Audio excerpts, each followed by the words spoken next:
Welcome, ladies and gentlemen. It's this time again here on a Monday night on Freaky Fast Broadcasting.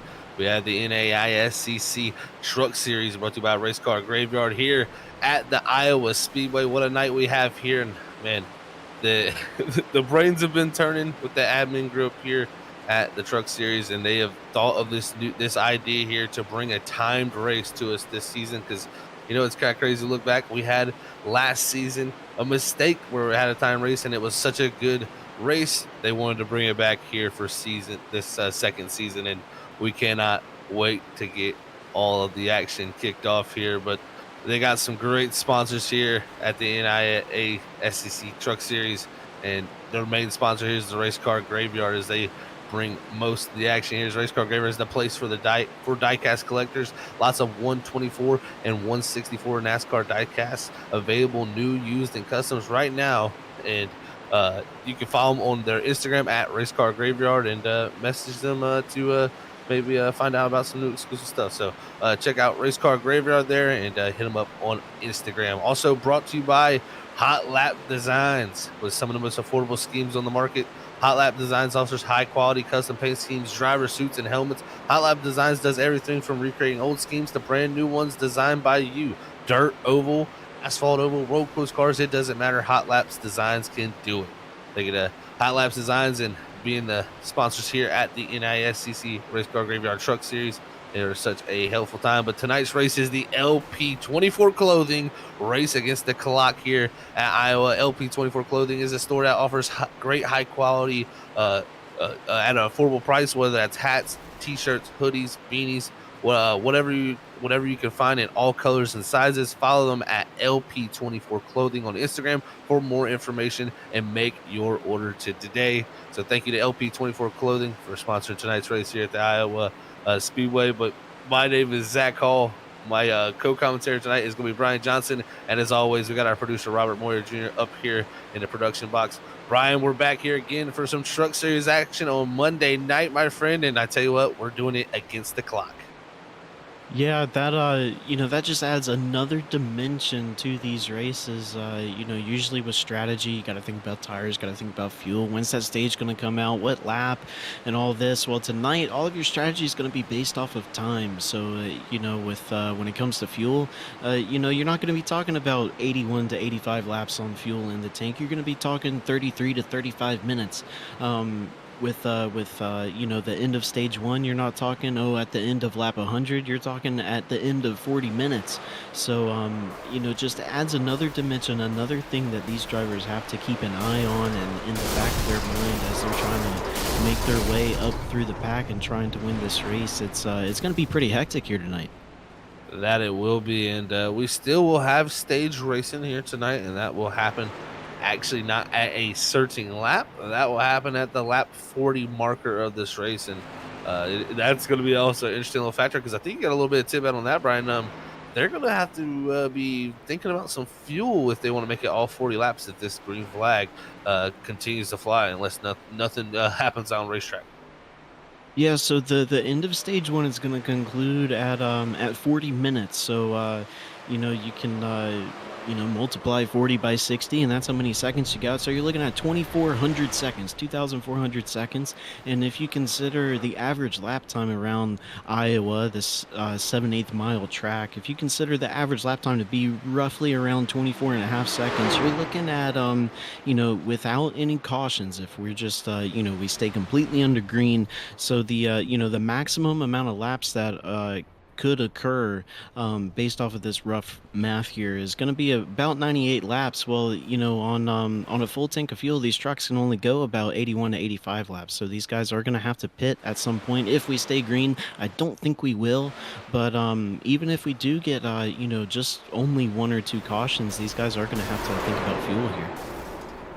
Yeah, I think that factor of staying out green flag racing for that whole 40 minutes, it's going to be highly unlikely in my opinion. We've already seen some drivers struggling with it, and this track here very, very difficult. Iowa, it's a tough track to get to kind of wrap your head around. And right now Thomas Green, he was so strong in Atlanta on those short runs last week. Qualified up front and really led that race really from anywhere, to the first person short runs of those races about 20 laps. And right now, back up front is Thomas Green here in this practice session. We'll see what they can do here in qualifying, Brian. But coming up about talking about points, Trenton Jump, he's our points leader coming in tonight. He was third in practice.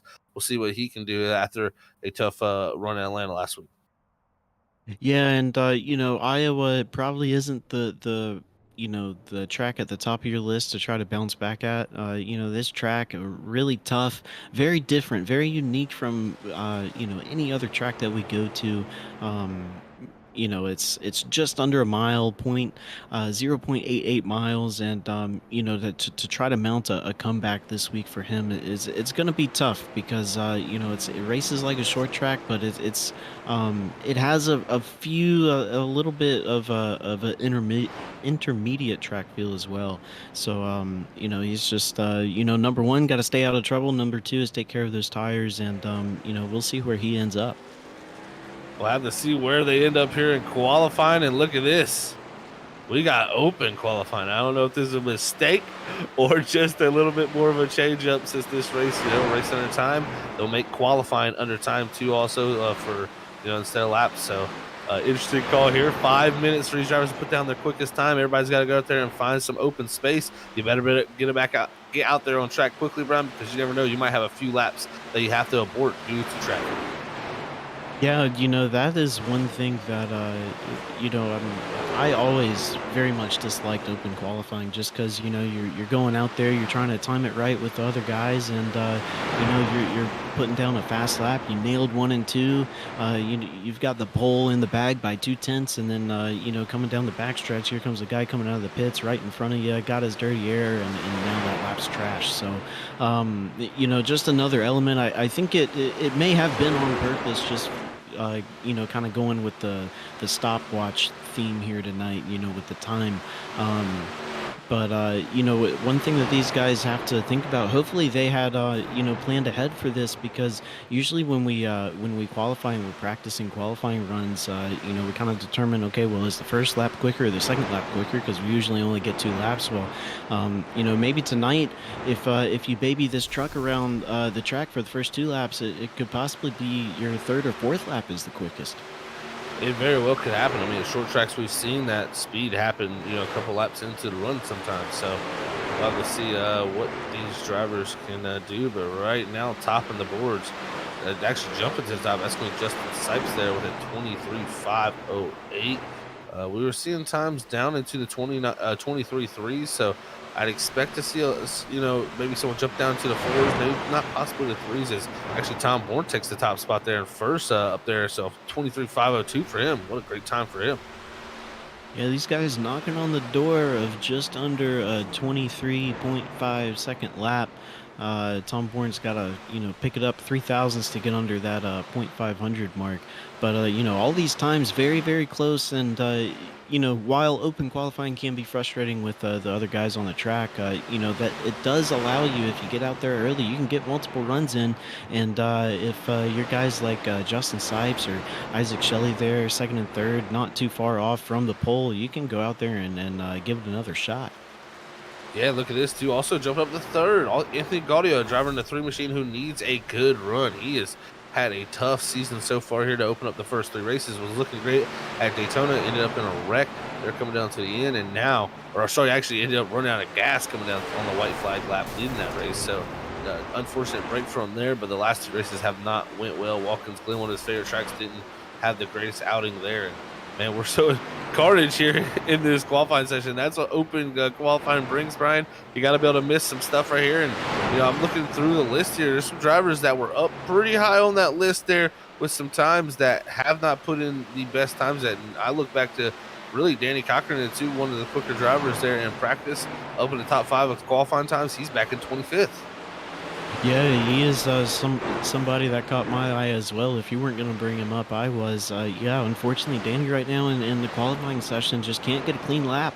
He's got 30 seconds, so he'll have this 1 lap to try to improve upon his qualifying time. Right now, sitting 25th, but this lap has to be perfect, and hopefully those guys ahead of him don't make a mistake. Also, Brian, we always talk about clean air, dirty air, the fight for that battle. And, you're not going to get it here in this open qualifying session. You're going to have a tough time to find some open racetrack. And, well, Danny Cochran did pick up a little bit. He picks up to 14th on the track. I don't know if anybody's going to be able to get a second lap in as the clock continues to click away here. We'll see if any more times are allowed in. Actually, because it's an open qualifying session, I believe they'll have an extra 30 seconds here to get some lap times in. And as that happens in the final few seconds of qualifying, James Lovell into 56. He jumps to the top of the board. We got about 20 seconds left here for people to finish laps. I tell you what, James Loveland, he kind of did his usual race strategy right there, condensed right in qualifying. Usually we see him, kind of hanging out middle of the pack, for most of the race. And then when it comes down to it, towards the end, he finds his way up at the front. And that's exactly what it did in qualifying. Last minute, gets the pole. What a job by James Loveland. And as that's going to stand, as qualifying has come to an end here, and qualifying is brought to you by Sac City Diecast. Sac City Diecast has all your NASCAR diecast needs. Make sure you follow them at Sac City Diecast on Instagram, as we're going to go ahead and pull up our starting grid here tonight. Like I said, brought to you by Sac City Designs.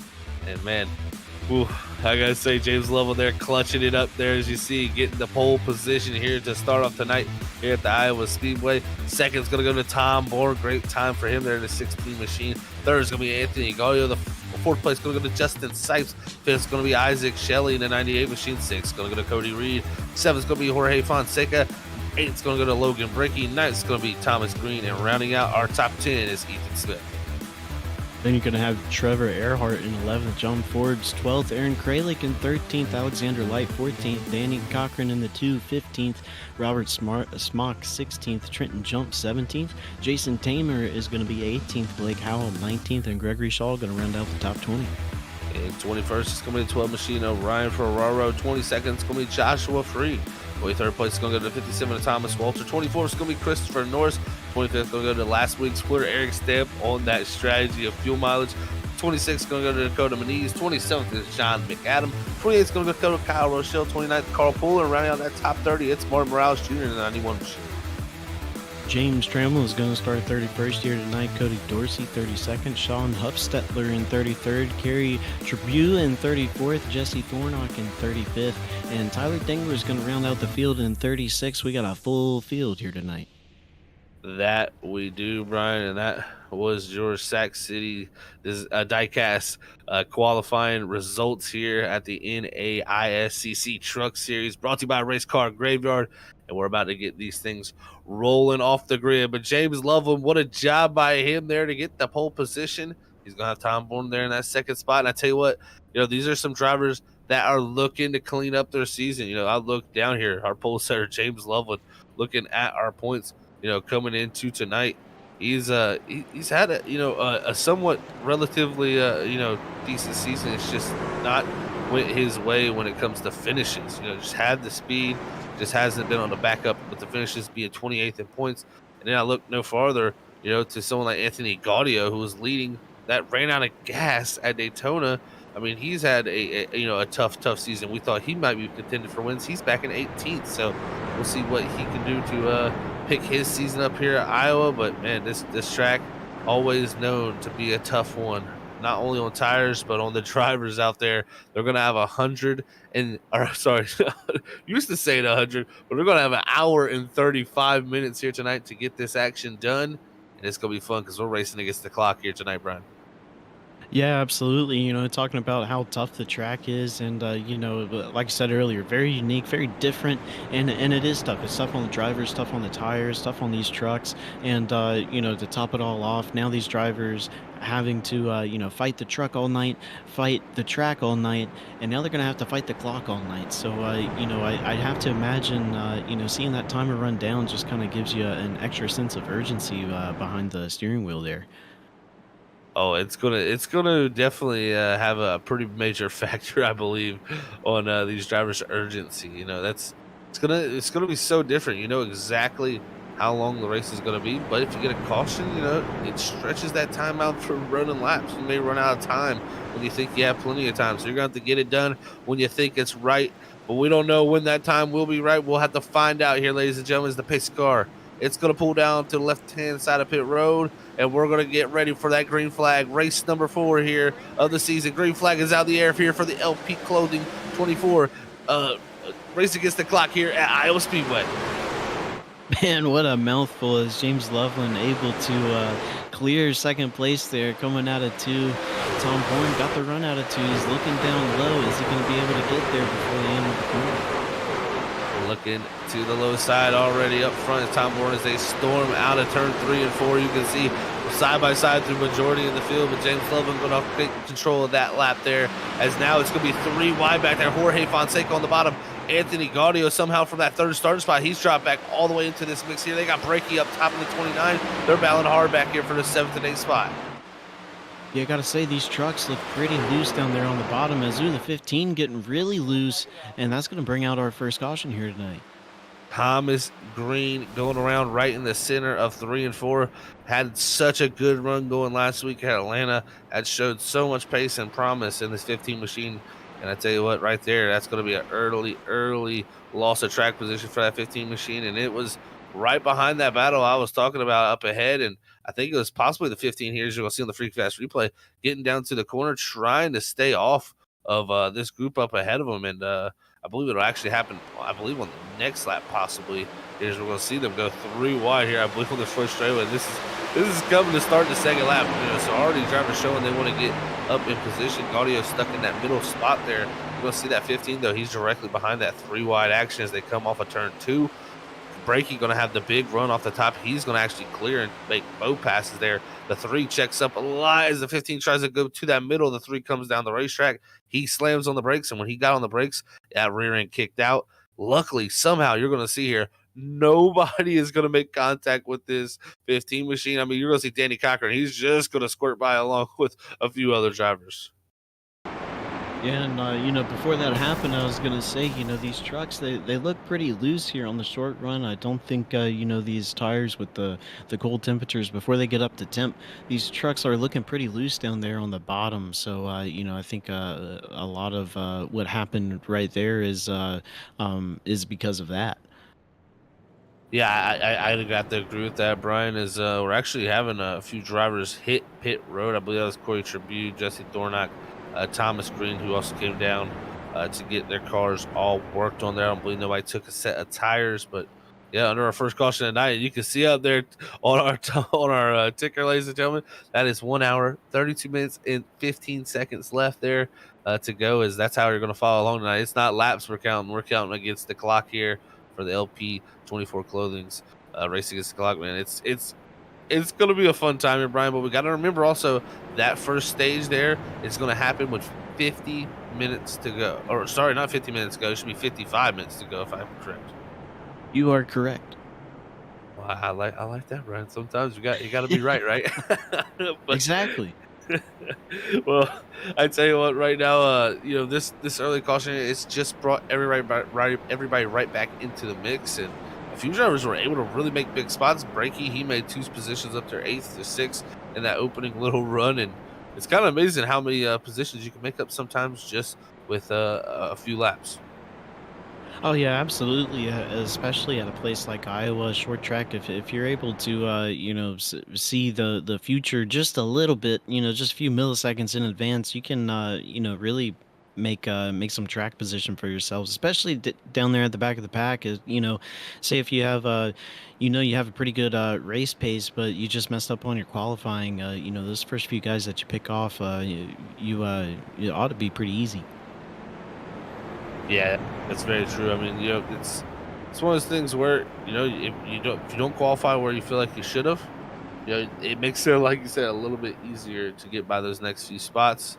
But we're going to re-rack them back up here, leveling again, electing to take that bottom lane there to have that position. It looks like you'll have the 18 of Sipes there directly behind, and along with Cody Reed, who Reed again, didn't have a great run in Atlanta last week. Has a tough time, got early into a wreck early in that race. But right here, showing great pace. In these first couple races, was very good at Watkins Glen, and he's showing again here. This 25, he's making improvement from that last season 1. He's going to try to make better of this season 2 here, but we're going to have the pace car pull in It's going to be James Lovell out front. It's going to be Tom Bourne alongside here as we go back green flag racing here at Iowa. Yeah, great restart by James Loveland right there. Timed it perfectly as he's going to be long clear of the 16 of Tom Bourne right there. Tom Bourne kind of got caught napping there as Justin Sipes is going to clear him.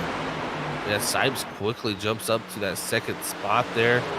Bourne going to try to make hold of that third position, but it's Cody Reed in the 25 who's trying to go forward, along with Isaac Shelley in the 98. He had a great showing at Atlanta. Also, he tries to drive his way up into the picture as they got Jorge Fonseca there rounding out the top 6. Yeah, it really seems like right now these trucks, if they aren't getting loose on the bottom, they're really wanting to push up the track on exit. And right now I think if you're on the inside and you got a guy to your outside, it's going to be pretty hard to make that pass. So as you see the 25 Cody Reed getting passed again as he falls to 6th place around the outside.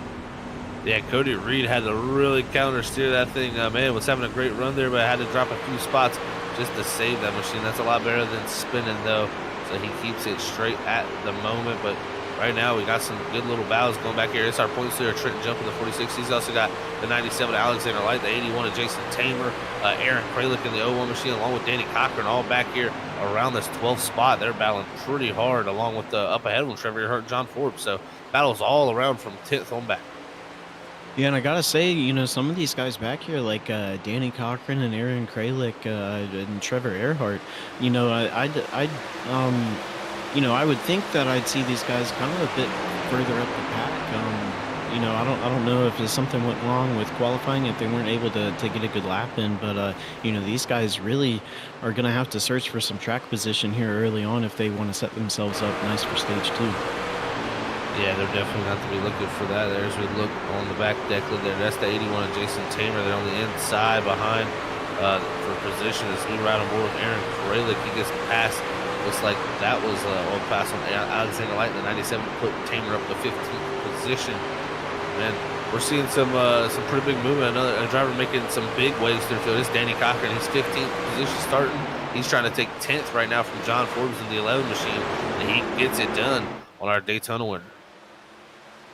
Yeah, Danny Cochran, that's the guy I took my fuel numbers from, and I was able to see some of his practice times, and they look pretty consistent.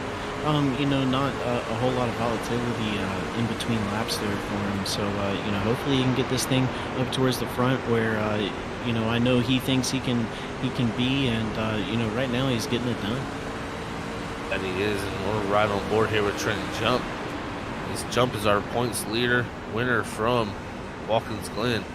He's trying to work his way up closer there, along with Danny Cochran. And he started back in the 17th spot, so he's along with Danny Cochran making big waves through the field. As Danny Cochran's now got past Logan Breaking to put himself up into the top 9. They're making a lot of progress, but John Forbes, the driver right now, he's trying to fight off progress right here. As Trevor Earhart trying to go forward on him in the 41 machine there to the inside. You also got Aaron Kralik there stuck behind. Yeah, and just ahead of these guys, don't forget about Ethan Smith. Started 10th, but up to 7th, and he's looking pretty good right now in that 00 truck. He's been gaining on the guys ahead of him just a little bit, and I'd have to wonder what he could bring to the table for those top 3 guys once he gets up into 4th place. Yeah, second fastest in practice too, so we can see this be very quick. And I tell you, I got a little glimpse of the practice race they were able to run this week, and that 00 along with Thomas Green, very, very quick. And I can tell you this much too. Last season we seen Ethan Smith try a little bit of two-tire strategy. I know he did that little bit of two-tire strategy in that practice race, and it worked very well for him. He actually was quicker supposedly with the 2 tires, so would not be surprised to see maybe someone elect to try that. But we know that is something in the gambler's pocket, as they would say. But looking back here now, it's Robert Smock in the 60. He's got Alexander Light up ahead of him in the 17th position. But this group here all jumbled up as this looks like, oh, man, somebody's back here in the wall as the 8 machine of James Stramble very slow. Yeah, it looks like he just tagged the wall a little bit, but going back to those guys you were talking about, there's Zach right around Alexander Light there in 17th position. All these guys are bumper to bumper to bumper, and if one of these guys just makes a little slip up, it doesn't take much here at a short track like this to where it can wreak havoc just from a small mistake. One small mistake can be an issue for sure. And I went back and looked there. It was actually Drake Shamel getting into the rear bumper of Kyle Rochelle, who had to save it there. That caused that big stack up there. But man, great save by Kyle Rochelle, but that dropped him way back into the 32nd position. He's having a struggle of the night. But Anthony Gaudio, he's trying to hold on right now. He's having a major loss of positions. Third, back to 17th. Now, many drivers driving around. Ferraro goes around. That is back to 21st position now for this 3 machine, and it's been a tough night so far for Gaudio. I think something had happened to him. I saw someone dart left off the picture in front of us, and it was. He actually got a little contact from Danny Cochran coming off of turn 2, who had to slow down for a checkup with Ethan Smith. And man, he got into the wall and inside wall and just had lost a lot of spots there. So Gaudio from that 3rd starting spot way back now. Yeah, he's got some heavy left front damage, and while this track we do consider it a short track, I think these trucks are pretty aero sensitive here, so that left front damage there for him, just acting like a parachute. I'm sure this truck feels very, very tight right now, and just doesn't have the straightaway speed or the corner speed. So he's looking at that. He's wanting that 40-minute mark to come pretty quickly. Yeah, he definitely is, and I tell you, another driver who's got major damage from that also, and I think he's right here. We can see in front of us. It's Danny Cochran. That hit there, I didn't think it was that heavy of a hit, but it was major right front damage, and that splitter everything there. And that too is going to be struggling, I think, for a front turn here as this race continues on. As we see the 46 Trent jump here, we ride on his front nose. He is really trying to work him over, try anything in his power to get a different line going. And that's one thing about Iowa, Brian. This track really does give you the option there, especially in 3 and 4 for multi-groove racing. And we're seeing even 1 and 2 different lines. Late turn-ins, early turn-ins. It's definitely a little bit of a difference, and I love this track for that reason. Yeah, every driver has, their own driving style, and, some drivers can be similar to each other, but they have these, different little nuanced things that they do, uniquely. And Iowa's a great place to showcase that. Everybody can, it might appear that they're running the same line, but they're really doing things completely different. As Trenton Jump just got into the back of the 2 there, Danny Cochran coming out 2. But, Iowa, it's one of those things where, you have to find that line that fits your driving style. If you don't find it, you're going to struggle here tonight. And I think that's what you're seeing out of some of these guys, like James Trammell back there, and Kyle Rochelle in 31st. We know Kyle Rochelle is fast, but somehow he's still back there in the back of the pack. Yeah, I mean, like you brought the name James Trammell. I mean, look at last week. We're in top 3, top 5 for majority of the week there at Atlanta. Did not have much pace here tonight, only up to 24th. But, a good progress for him nonetheless there from 31st to 24th. But Danny Cochran with that damage, ever since he's got that 2 car has been dropping backwards, and now he's got Logan Breaking on the inside. I believe he just got oiled just a teeny bit more there off of 2 possibly. So, yeah, tough break there for Danny, but he's going to have to hang on this thing to get it fixed there. Possibly at the stage break. Yeah, and I think, Danny Cochran, he's fast enough and he's smart enough to where he can kind of manage the truck right now with this damage and, make it to that 40-minute mark while minimizing the amount of positions lost. So if I were him, I wouldn't be too worried because, he is able to, keep these guys that are behind him right now. He is under attack from them, but they aren't just passing him. So, that's good news for him. It definitely is, and we're still 6 minutes from halfway in the stage.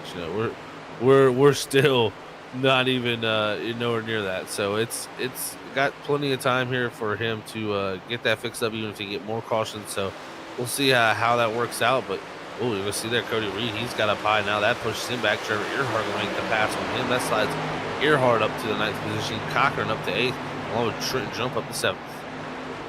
Yeah, I think the tires are really taking a toll on these trucks now. That lap, I've seen 3 different trucks either hit somebody else or hit the wall. So I think these trucks are turning pretty evil right now, looking pretty tight. So, these guys going to be trying to find some of that precious clean air if they're able to find it. As James Loveland's still the leader. Hadn't really talked much about the guys up front just because there's so much action going on here tonight at this 0.88 mile track. But James Loveland's still up there in first place there with about a 1.3-second lead. That Loveland is on fire. I mean, he has just been lights out so far. Sipes that time actually about 100 quicker, who's actually stretched his legs on Tom Bourne there in the second position now. As we look there, you can see the gap he's grown for that second spot. Ethan Smith there, actually one of the quicker cars on the racetrack. Looking at lap time wise, he is the quickest car on the racetrack at 24:67. Charlie Leader's 24:76. So a good lap there from Ethan Smith. We'll see what he can continue to produce that time by again. Ethan Smith, quickest car on the racetrack, 24:76. So that double zero from the 10th position going forward, but we got a caution out on the racetrack, and this is going to definitely help a few drivers that need some damage repair. We got some more damage now. I'm trying to see who that was. I can't really spot it, but I'm sure we will hear shortly who that was and what happened. But yeah, at this point now with the second caution here, that and right at the halfway point of this stage. So, re-rack them. Let's do it again. And, these guys don't have to worry about fuel anymore.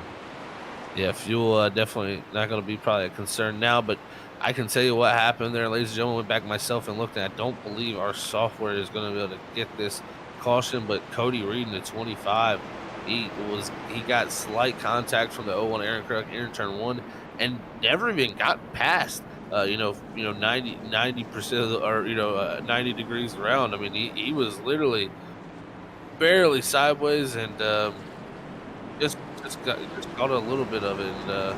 And no fault of Cody Reed's own, but just him and Aaron Kralik, just a little bit of contact there. That was right around for the 10th position. So unfortunate for them, but we're gonna have some pit stops here now, Brian, with people coming down. But we're having people stay out too. With the set of tires we have here tonight, 4 still in pit road. People are not wanting to take a set yet here. Yeah, to be honest, Zach, I really don't understand that. That's plenty of tires here tonight for this 1 hour and 35-minute race. So I think these guys taking tires under this caution here, they're going to be looking pretty good because there is about maybe a second and a half worth of fall off here with these tires. So I really think that these guys that came and took tires, they have the right call here. Yeah, I mean, because if you think about it, our first segment of the race, 40 minutes. Then the next portion, there is that 55 minutes. So if you take no tires during this first portion here, then you're setting yourself up for probably to say you're going to take 4 later. I mean, that's a tough call. But I don't know if pit road was open the first time around because we're having more people come down this time, Brian. Here. I believe so. Sorry. That's my mistake, ladies and gentlemen. That's when you get behind on your replay, as they call it. But It happened. the group of drivers, yeah, it definitely does. But the group of drivers that hit pit road, that was, I think, a good call for them personally. I mean, you got, like I said, 40 minutes in this stage, and then 55 to end the race. You would think you'd want to at least take 1 set if you got 4, and then you got 3 for that final. That's the way I would look at it, at least. And, maybe these guys are overlooking that just due to the fact that it is a time race. Normally as a driver, you're saying, I got this many laps to go on this stage. Right now, all these drivers know is, man, I got about I'm near 21 minutes to go here in this stage. How long is that going to be? That is that, a lot of them may be thinking it's only 21 laps, because the 21-minute there marker, but it's going to be a lot more than 21 laps for them. So, this is a tough call, but hey, we get another quick caution, they may be sitting on the right side of that fence. Well, the way I look at it, Zach, is, I've just came to this realization not all that long ago, but these guys, they got 4 tire sets here tonight in the pits. If the checkered flag comes out and that number says 1 or 2, I mean, those tires don't do you any good if they aren't on the truck. So if you have the opportunity to get them, take them. It's the way I like to think of it too. My that's the way I would like to think of it too, my friend. But we're gonna see how it all works out here. Pace car lights are back off. We're about to go green flag races. We got them all re-racked, stacked back up. First car to hit pit road is the 13 of Gregory Shaw, and we'll see where he's at. Our 13th place is Gregory Shaw, and we'll see how it works out for him. But we're back green flag racing there as the green flag comes out. Leveling a great jump for him, but it's going to be Ethan Smith trying to take that second spot. Was the quickest car on the racetrack there, ending that last run. We'll see what he can do here as we got the tires back out. The caution immediately flies as I think we got a decent sized wreck back here off of turn 2, as I'm going to check this one out and see exactly what car is sideways. It looks like it may be the 35 of Gregory Shaw, the first car that truck that had hit pit road. Looks like he'll be the first truck around here on this caution here, the second one of the night. And it looks like we're going to go back here on the Freaky Fast replay. And you're going to see here as they're getting warmed up. Everybody warming up the tires. There's Jorge Fonseca in that 24 machine. He's getting them warmed up as they're going to be getting ready to go green here. And we'll see exactly what happened on this caution. Is you're going to see the 35 Gregory Shaw up there up top. And I believe you're going to see Fonseca dive to the middle lane here. They're going to make contact. It's going to send this 35 around. Yeah, I don't know if it was the case of the 24 just really sending it in deep there, or if everybody else was, checking up too soon, just being safe with those cold tires. But, definitely, I don't think the 24 was expecting that Gregory Shaw would be slowing up that much. Yeah, it's a tough break because Gregory Shaw, you're trying to be cautious there in that start, and even looking back at it too, Brian, he only took fuel, I believe, on his stop. So we had a few guys who did that there with those pits, and he's going to be on the older set of tires. I believe Fonseca was one of the drivers that took a new set of tires. So you know, for someone like that, you're going to have a big difference in the grip level.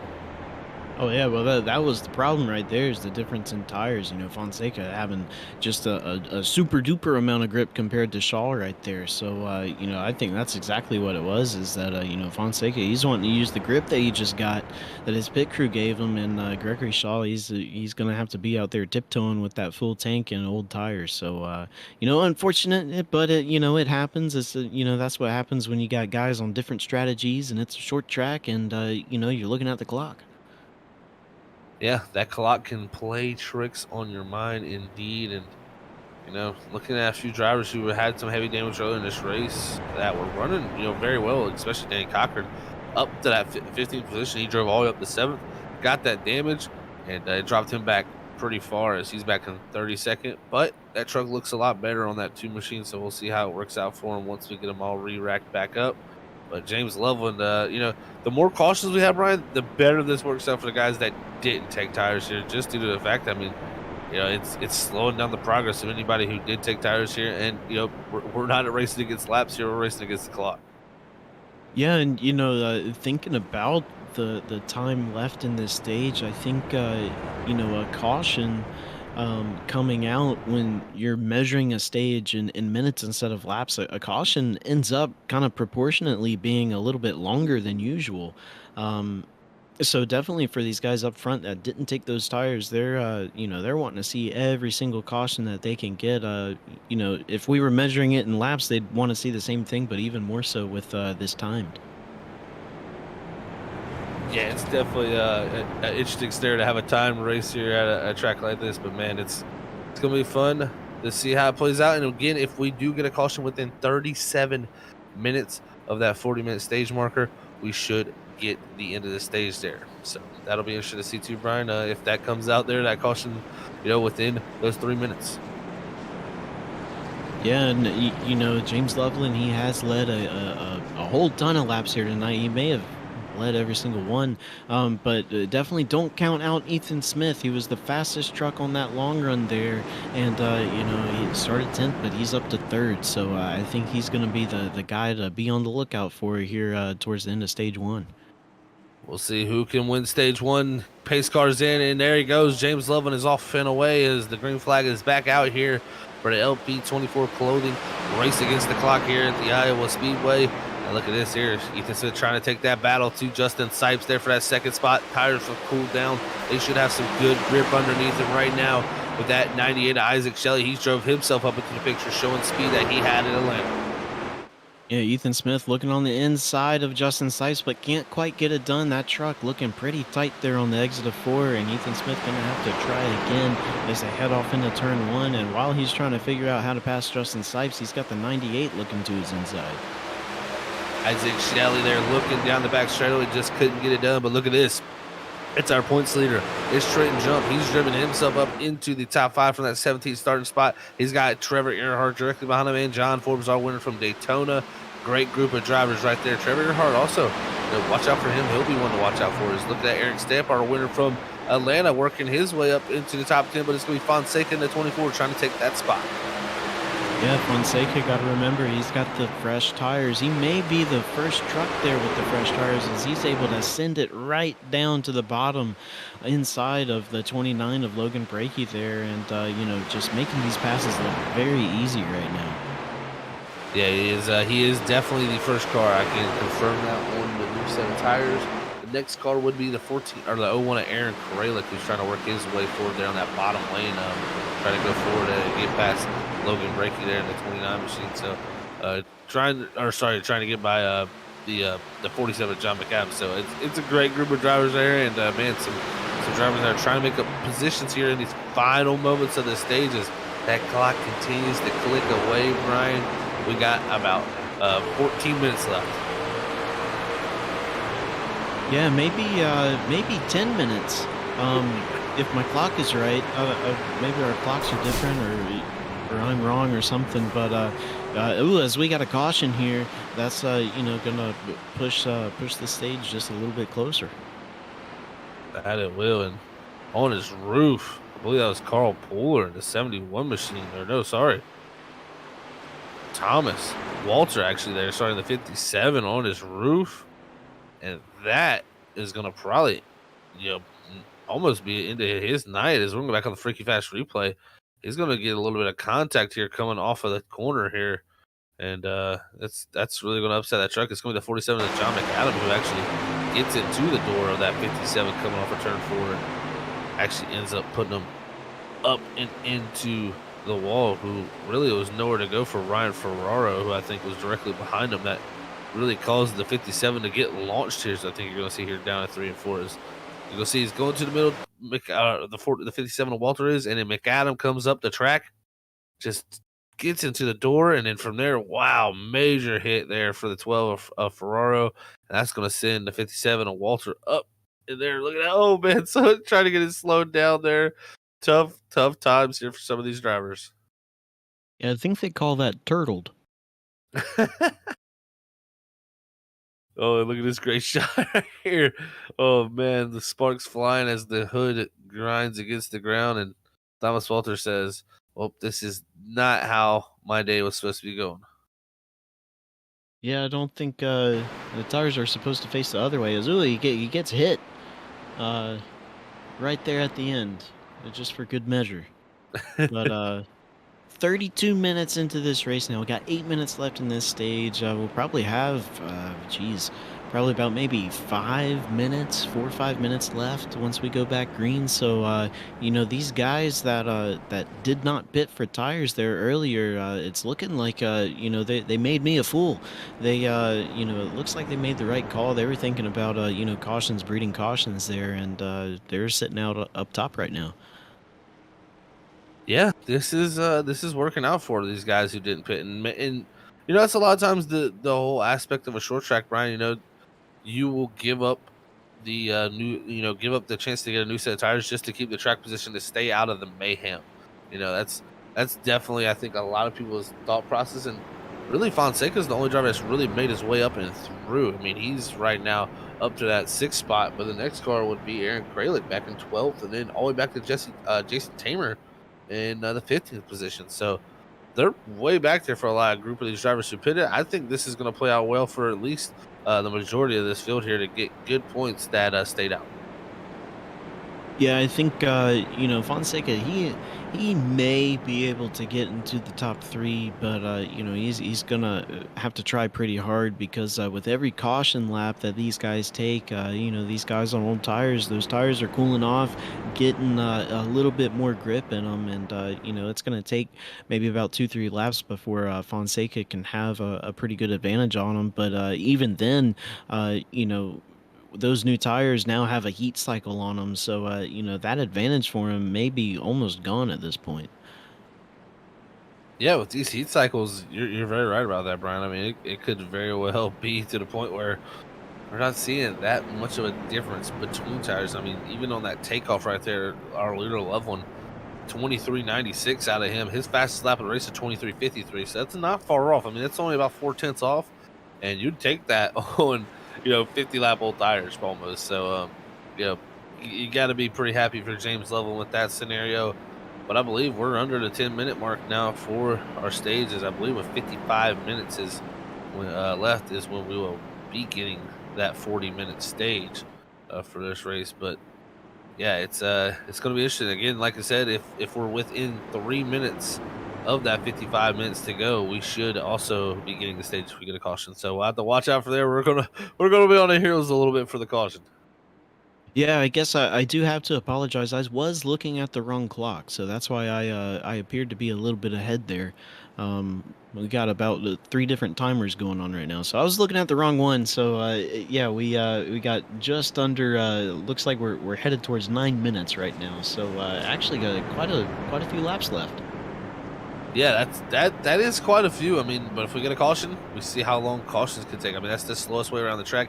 Each and every lap is 1 minute and 4 seconds. It seems like on a caution lap. So compared to about a 24-second lap, that is a gigantic difference. You're looking at really, as many as 4 times as much. So it's a huge difference there for these drivers when they have cautions to be able to stretch this out. But right now, Loveland, he's going to have control of the field. He's going to have the 18 Justin Sipes. Loveland has had no problems yet all night. Will we see Fonseca, the closest driver on new tires there in 6th, have a shot at this for the stage? Pace car is in this time, and we're getting to go back green flag racing. We've had 4 cautions tonight, and the green flag is back out, and we're underway. Loveland, another great start. That lets Ethan Smith get to the 2nd spot. That was a great jump from the bottom lane, and Sipes was sleeping. Yeah, I gotta say, Loveland did really, really good right there. He's changing up his restarts. He's being unpredictable, which is exactly what you have to do as a leader if you want to maintain that lead and create a gap. And that's exactly what he did. Ethan Smith in 2nd, as we see Justin Seitz and Trenton Jump racing side by side, crossing the line. Trenton Jump has had a great start to this race here from the 17th spot. He's trying to take a top 3 position. I mean, that would be fantastic for him. Is actually Ethan Smith has a little bit of issues there for him as he has down the back straightaway, but it's Isaac Shelley trying to hold off the 24 Fonseca, who's on the new set of tires. He goes to the bottom lane. That's where he's going to be able to try to find the speed, because they're all going up top there with them older tires, trying to find what little grip they have left. Yeah, Fonseca, he's got that entry speed and a little bit of center speed there, but just the exit speed there for him just not there. And I think it's kind of a byproduct of running that inside lane. Just can't have that same momentum as the guys running the outside lane can, unless he is able to slide up in front of the 98. Not going to be able to this lap, but yeah, I think those new tires have finally kind of stalled out for him. Yeah, new tires not proven to be as valuable as we would have thought. But I tell you what also would help that, this cooling down of these tires. It's going to start to swing back in his favor once these tires up front start to reheat back up and they get back up to their normalized pressure, because, man, they're definitely going to be struggling once Fonseca gets a little bit of heat in his stuff, too, as he's now got Trent Jump firmly ahead of him. As Kralik also on the new tires, he's storming up through. He's really making moves as he was about 7 positions behind Fonseca, and he's been the one really making the most moves on this start. Yeah, it's funny, Zach. I was sitting there watching the 11 of John Forbes and Isaac Shelley in the 98 there, and all of a sudden, here comes the 01 truck just out of nowhere. I'm like, where did he come from? But yeah, he's got those fresh tires and is able to make them work on this run. Work the bottom lane here, trying to make what best he can here of these new tires. He gets the position there as Kralik now up to the 6th position. He can see Isaac Shelley, or sorry, Jorge Fonseca making the pass on Trenton Jump. His Jump has a good run off the corner. He thinks better less not to go to the inside of the 24 as they head down into turn 1. Yeah, he thought about it, but he knew he wasn't going to win that battle. These new tires may have spoke too soon. Hadn't stalled out yet, just didn't quite have the momentum they needed. And, you know, here goes Aaron Kralik down to the bottom, trying to pass Trenton Jump here. And, you know, with about 5 minutes left here, it's going to be coming down to the wire for these two guys to try to get a podium finish in the stage. Yeah, and looking at lap time wise, Fonseca about a 10th quicker than our leader, Aaron Kralik.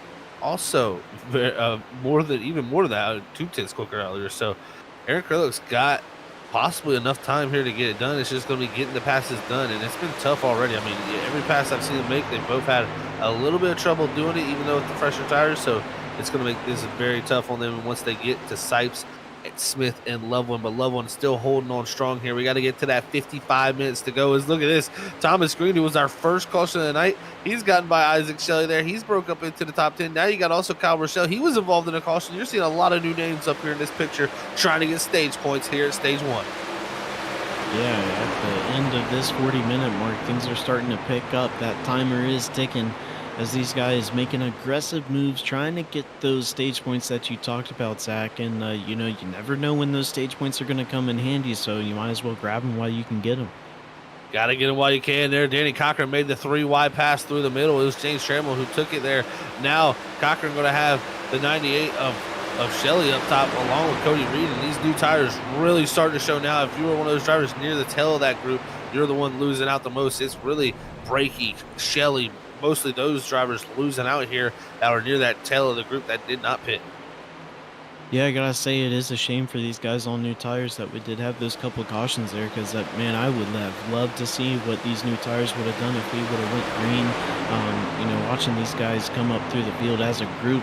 But nonetheless, you know, Danny Cochran up to 14th, having a good comeback for himself here tonight. Like you said, Kyle Rochelle up to 10th. You know, earlier when we were talking about him, he was running 31st. So he's figured out something here as Aaron Kralik back up jumping to the front here, just past John Fonseca for the, you know, the leader of the new tire group. I tell you what, we also got a battle for the lead. Loveland got passed by Ethan Smith down to 3 and 4 as Kralik has made that pass, but Loveland, he went back to the low side down in 1 and 2, couldn't make the run here. It's going to be Smith with the top side here, the preferred groove, and he's going to be trying to take control of the lead. Sipes also going to try to get to the top side. It may be Loveland, our leader, who's dominated the stage, being dropping back all the way back here as he's got new tires directly behind him. Kralik going to the inside here as we are getting ready to near that point where if the caution comes out, the stage is over. Yep, 40 seconds away from that. Actually, no, not 40 seconds. Yes, We're already within that time.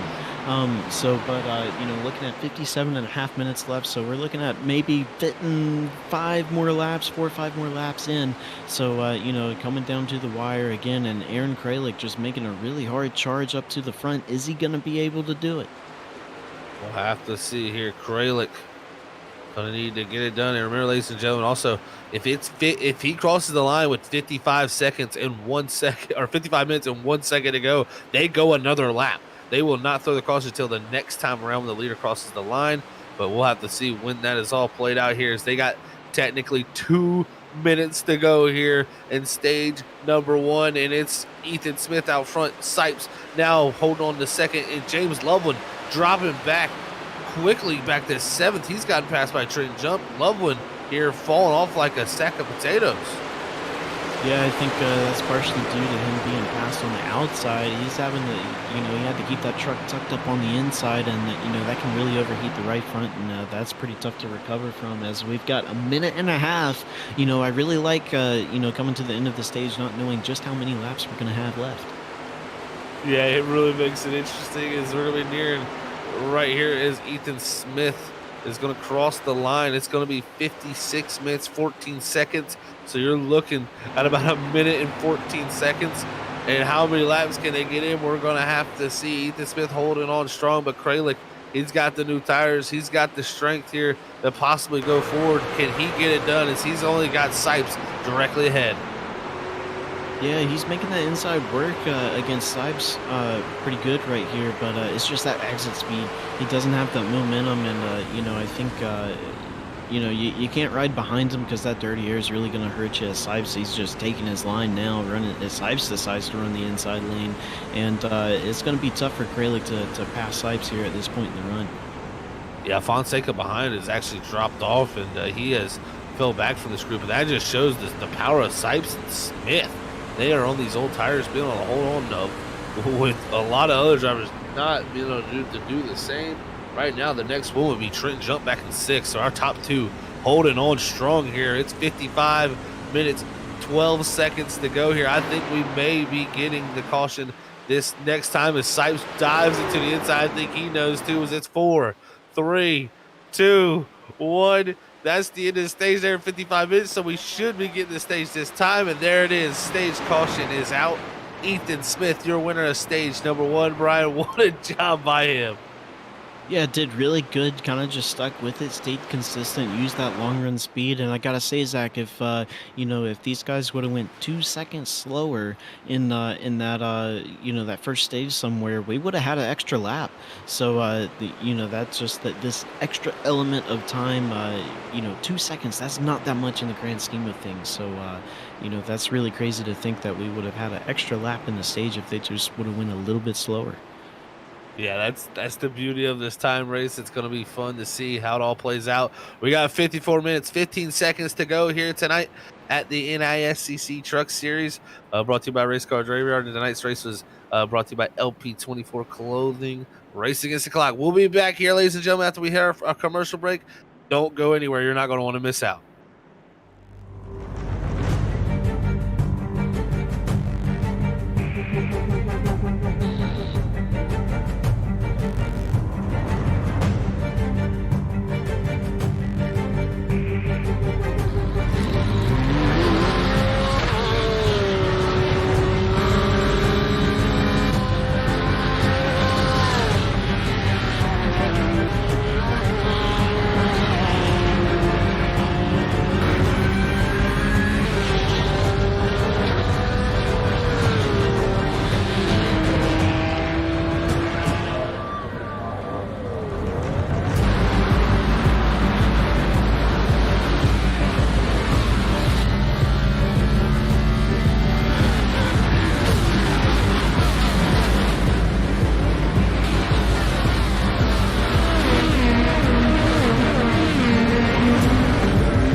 back here, ladies and gentlemen, for the LP24 clothing race against the clock here at the Iowa Speedway for the NAISCC Race Car Graveyard Truck Series. And what a time we've had here! 50 minutes to go here before we get ready to crown our race winner here tonight.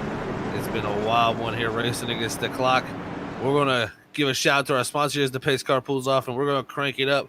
Brought to you by ButtKicker here as we go back to green flag racing with Tom Bourne out front. Didn't take no tires, only fuel. The rest of the field on brand new set of tires here. We're gonna let them roar here around the Iowa Speedway.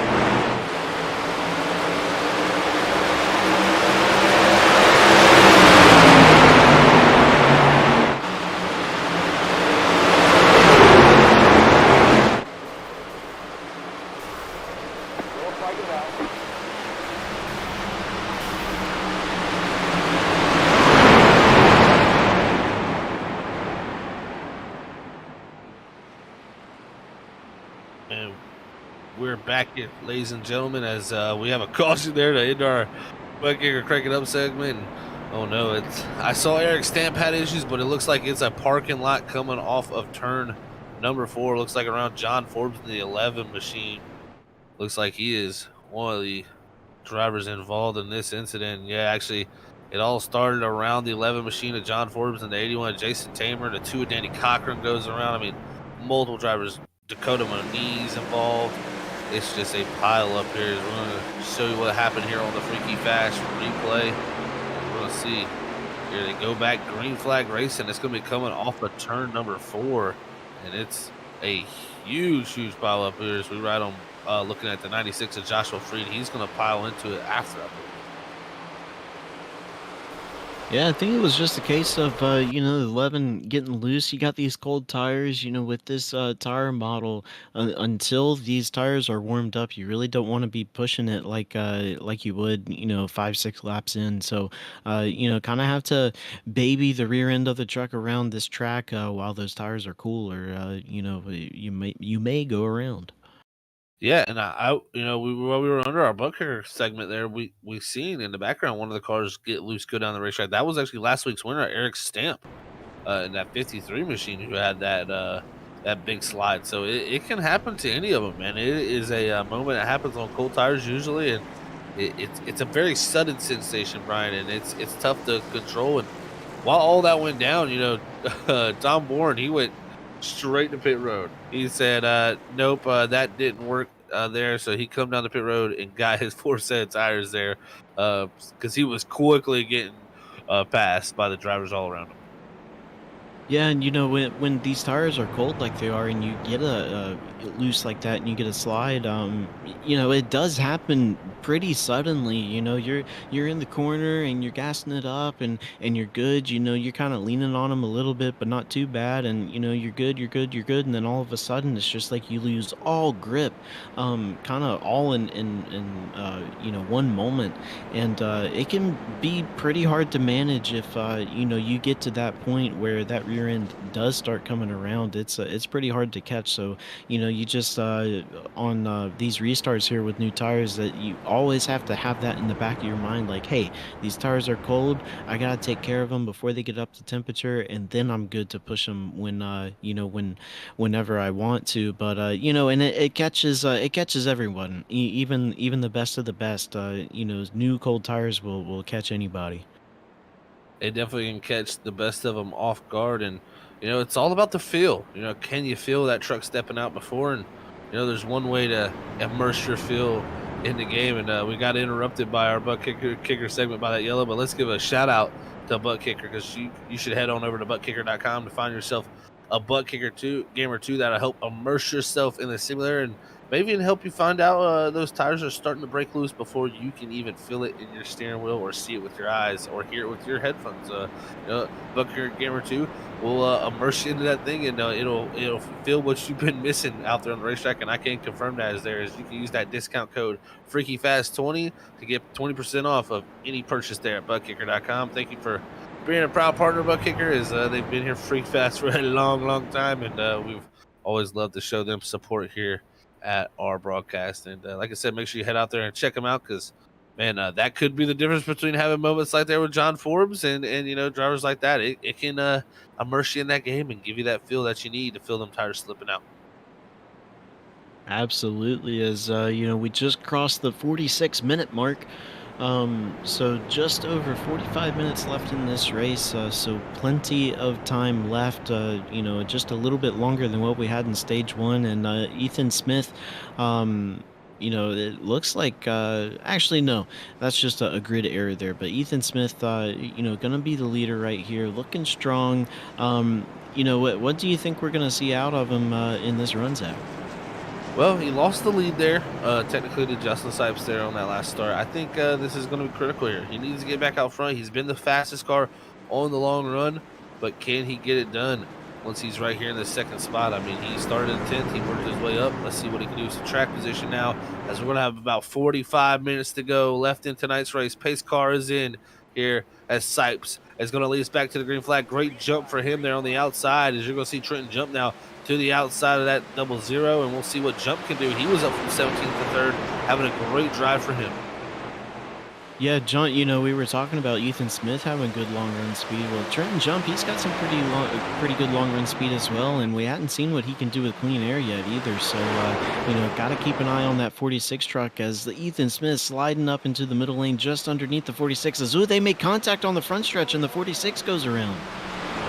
Well, that's going to bring out another caution here tonight, and that was an interesting scenario there. Just slight contact between the two on the front straightaway, and that's going to send Trenton Jump straight around, and somehow Ethan Smith made it out of there. Like it's going to be very, very close here when you go back and possibly get a chance to look at that, because man, that is a tough scenario there for Trenton Jump, just running the outside line and had nowhere to go here. As we're going to see on the Freaky Fast replay, side by side on the front straightaway here, and I believe this actually is right before it happened. So definitely Trenton Jump in a tough spot here on the outside line, trying to take this second spot as they head down to 3 and 4. You're going to see here, it's going to be the contact here coming out, down the front straightaway. A little bit loose there for a jump. The 00 comes out the track, a little bit of door contact there, and then that sends the 46 a slide, and that's all it took, just that little bit of touch. Yeah, I think that, that's just good hard racing. These guys trying to make as much as they can on these fresh tires. And, 00 came up a little bit. 46 may have come down. So, just two guys going after the same strip of pavement. And, unfortunately, that's going to happen sometimes. I can tell you my time in the booth, I've seen it happen many a time before. And you'll see Trenton Jump there. He's going to pull his 46 down the pit road to maybe get some service done on that race car. It's going to be a tough break there. I made all that track position up in the first segment of this race, into that first 40 minutes. Now, with 42 minutes remaining, he's got a bigger uphill battle to climb. Yeah, and with this whole time thing now, with like you said, Zach, just under 43 minutes left. These guys up front, they kind of want to see that. Especially if you're the leader, Justin Sipes. I think you'd be fine with these cautions because that's less amount of time that these guys can hound you and try to get your position. Yeah, I completely agree. Normally we'd be racing the lap counter. I mean, right now, if you're leader Justin Sipes, we can pace around here as long as you guys want. This gives me a chance to have no time to worry about anybody trying to make a move. It definitely is a completely different factor in your brain than what it would be if this is a lap race. So it is interesting to see, and man, I think we're gonna go back to green here actually as the lights are out. Justin Sipes in the lead, Ethan Smith in second. Fonseca, great strategy by him to have third. You got Earhart up the fourth, and look at Prochelle was involved in an incident with him and James Trammell, but him and James Trammell both 5th and 7th now. So great job by there, and man, gotta say some great comebacks for a few of these guys out here. Yeah, I mean, Kyle Rochelle and James Trammell, a couple of our biggest movers here tonight. Another big mover is Sean Huffstetler back in 11th, started 33rd. And Martin Morales Jr. there started 30th and up to 13th. So a lot of big movers here in this field. Big movers indeed. It's going to be less than 42 minutes to go here at Iowa. Sipes back on the gas here as we go back. Green flag racing. Great start from him there. Is Smith not able to get the jump he wants. Looks like he'll be able to hold on the second, though, as Earhart going to drive into the outside line, try to hold on here, as he might have a thought about trying to get up a second. Yeah, I gotta say, Justin Sipes just bamboozled everybody on that restart. I mean, really timed it perfectly. Nobody was expecting him to go when he did, and Ethan Smith able to slide up in front of the 41 of Trevor Earhart coming out of forward. Trevor Earhart elects not to do the crossover move. He's just gonna sit there right behind Ethan Smith. Yeah, big decision there by Earhart not to take that spot or try to attempt it, but now Smith going to have control of that. We've seen him have really good pace on the long run, so wouldn't expect Smith to straight drive up to that 18 and try to pass him, but we'll see what he has for him as the run continues to go on. But look at this, Fonseca trying to make something happen, or Earhart, he's got to close the door as Rochelle gets in the back bumper. I was about to say he closed that door pretty late. Rochelle did not like that there as he gets contact. That puts the 24 round, but he saves it somehow. We stay green. Yeah, it was funny as that was happening. And you were talking, and I was thinking to myself, I was like, the moments that I've raced Kyle Rochelle, I know that when you close that door that late, what happens next is not good. So, unfortunately, Fonseca having to learn that the hard way. But good on Kyle Rochelle for staying consistent. Yeah, definitely want to stay consistent for sure. And we're looking here at the battles. It's Isaac Shelley. There goes the 25 around of the 15 of Thomas Green there around. But up ahead there on that bottom lane, that is James Loveland. He's in 8th position right now, fighting Fonseca for 7th. Loveland so quick in this race, just lost the truck there in those final few laps of that run, and just kind of got stuck on the bottom and shuffled to the back, and now having to fight his way back forward is that 56. So tough break for him, but Fonseca right on the quarter panel, almost close contact between those two is Loveland. I think he's going to get it done here down the straightaway. Yeah, he is, and it's very unfortunate for Loveland having to lose those positions there at the end of the stage. And we've seen how fast he was early in the race. I mean, he led all of the laps up to a certain point, but just back here in traffic, even if he is the quickest truck on the short run, just this dirty air and having to run not his preferred line is really hurting him right now. Yeah, there he goes. Man, he clears himself, self-clears that 15 on entry. Just a lot of drive in there. And that, man, I got to say, that 56 still looks pretty good. He's going to have Trammell now directly ahead of him. And the 8 machine we'll see what he can do from this spot here back in 7th. Can he work his way forward? As you see, Sipes is up there, pretty much gone at the moment. This is a tough sight to see if you're James Loveland, who dominated that first stage, didn't get the stage win. Man, he's going to be trying to get his way back forward. Yeah, and he's doing it, just a little bit at a time. You don't want to roast those tires trying to rush back up to where you were, even if you are, if everybody is on the clock, just under 38 minutes now. But, just take your time, take care of the tires, and, it'll come to you. He'll get back up there as, these guys right here up front for 3rd, 4th, and 5th, right on top of each other. Aaron Kralik looking to the inside of Rochelle right there. Trevor Earhart just got around Rochelle a couple of corners before. So, Rochelle maybe having some good short run speed, but, starting to fall off here in the early mid run. Yeah, we've seen Rochelle struggle early in this race. Right now, he's got the track position. Can he hold it? It looks like Kralik not able to get the job done. It's let this front 8 group kind of break away as Isaac Shelley is going to be leading there back in 9th. It's a tough decision, but man, you're going to have Fonseca, Breaky. Just a great group of drivers. Sean Huffstuther, Robert Schmuck, all right in this little area. Don't even look too far behind in 15. It's Trenton Jump right behind this group after his spin. What a job by him. But yeah, you can't ever count the points leader out, right? He's the points leader for a reason. He knows how to get it done, and he's getting it done right now. Azua, big loose out of the truck just ahead of him. Yeah, Robert Schmuck there has to go through the grass, keeps it straight though, and we stay green here as we're counting down that clock. Only 36 minutes left, Brian. It's crazy to say. This race is flying by. I know without a lap counter, a little bit ago, I realized that I hadn't looked at the timer in a while, and so I was like, man, I wonder how fast time is flying, and it is flying pretty quickly right now, but just about as fast as these trucks are going. And you can definitely kind of feel the intensity looking at these guys racing. You can just tell that time is starting to run out.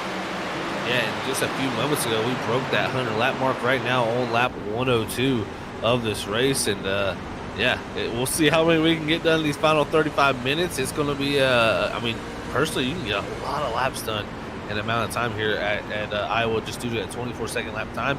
But the cautions is the big factor. If there's minute lap times there, those really slow the whole picture down. But man, we'll have to see how that all shakes out. Right now, Justin Sipes pulling out a 1.1 second gap.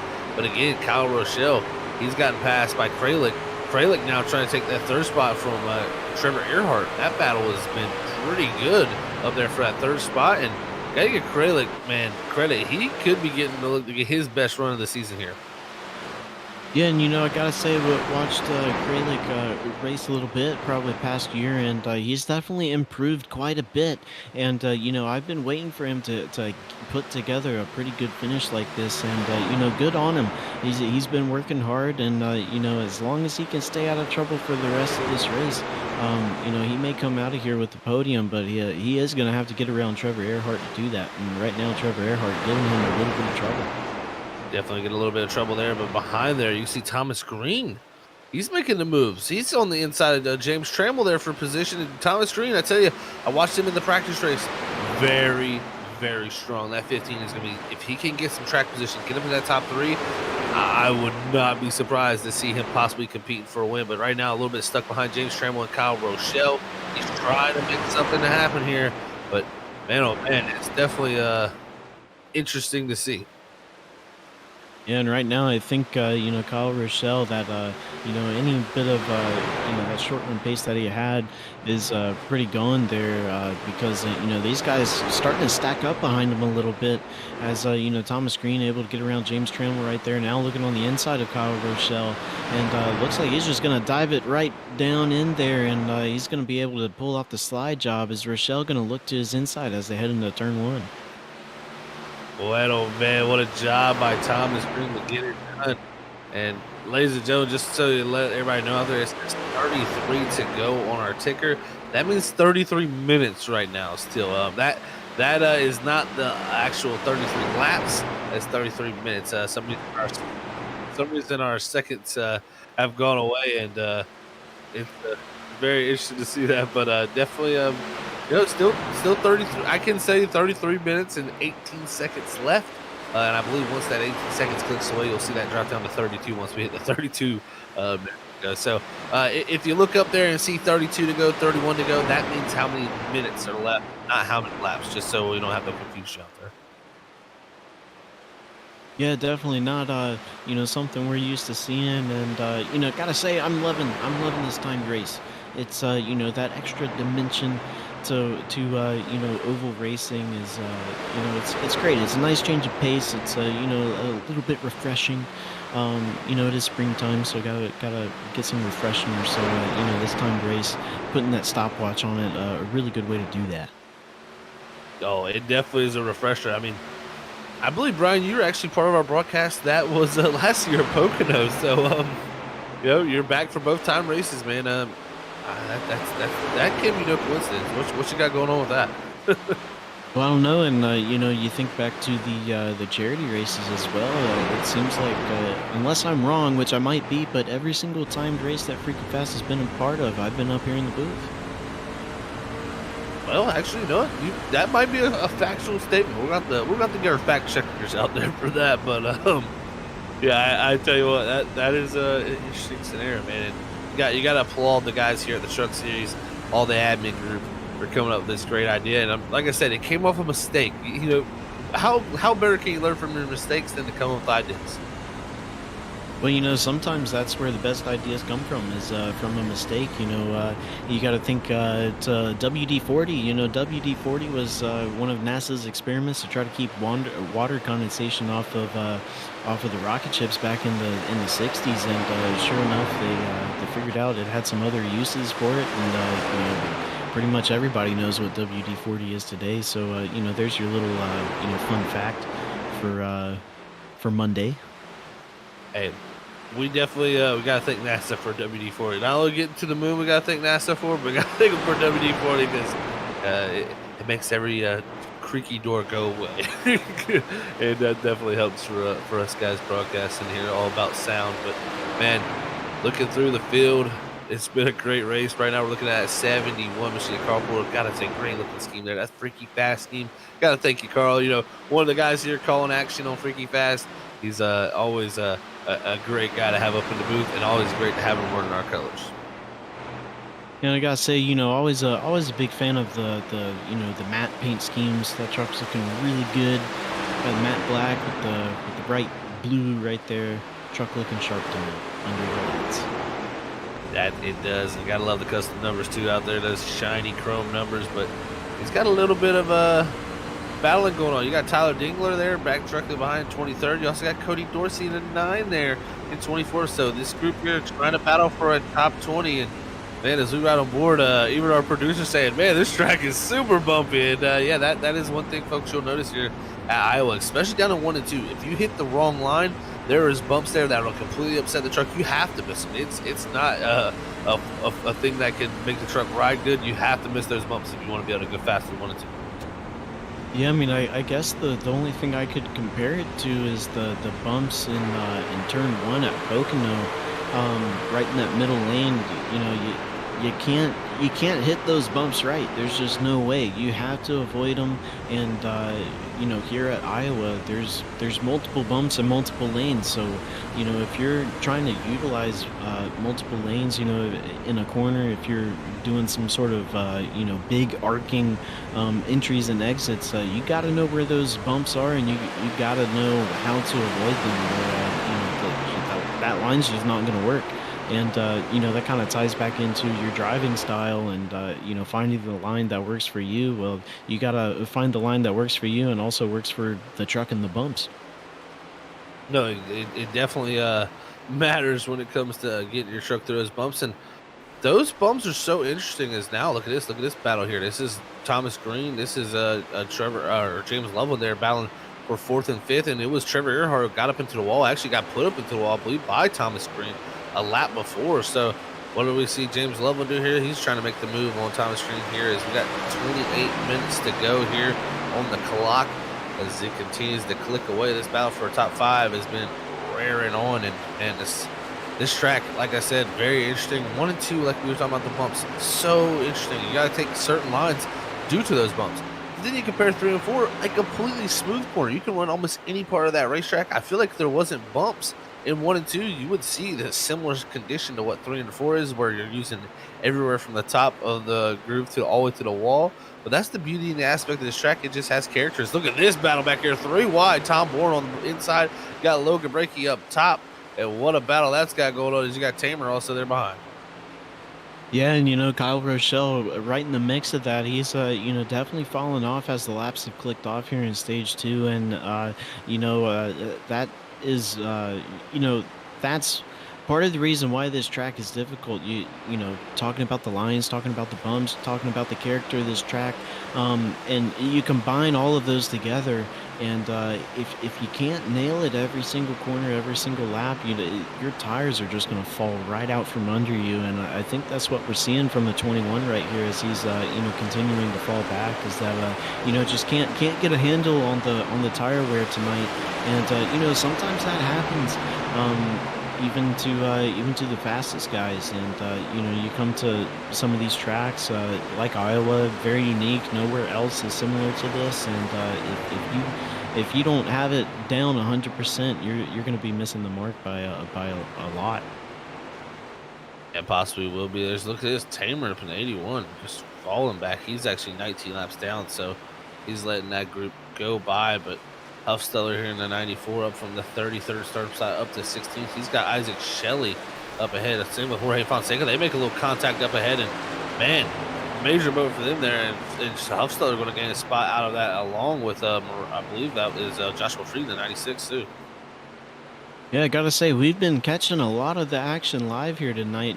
Just switch to those guys, and there they are, making contact. But Fonseca able to get away from that, as we see Sean Hufstetler not quite able to clear the 96 there of Joshua Freed, but he's gonna make a run for it up at the top, as now he's got Isaac Shelley on his inside. Oh man, Isaac Shelley, he's really fell back, and that's been one thing that has been kind of a tough break, is Isaac falling back this far. It's been a good race for him tonight, and it just hasn't played out ever since that stage where he stayed out. So right now, Shelley falling back.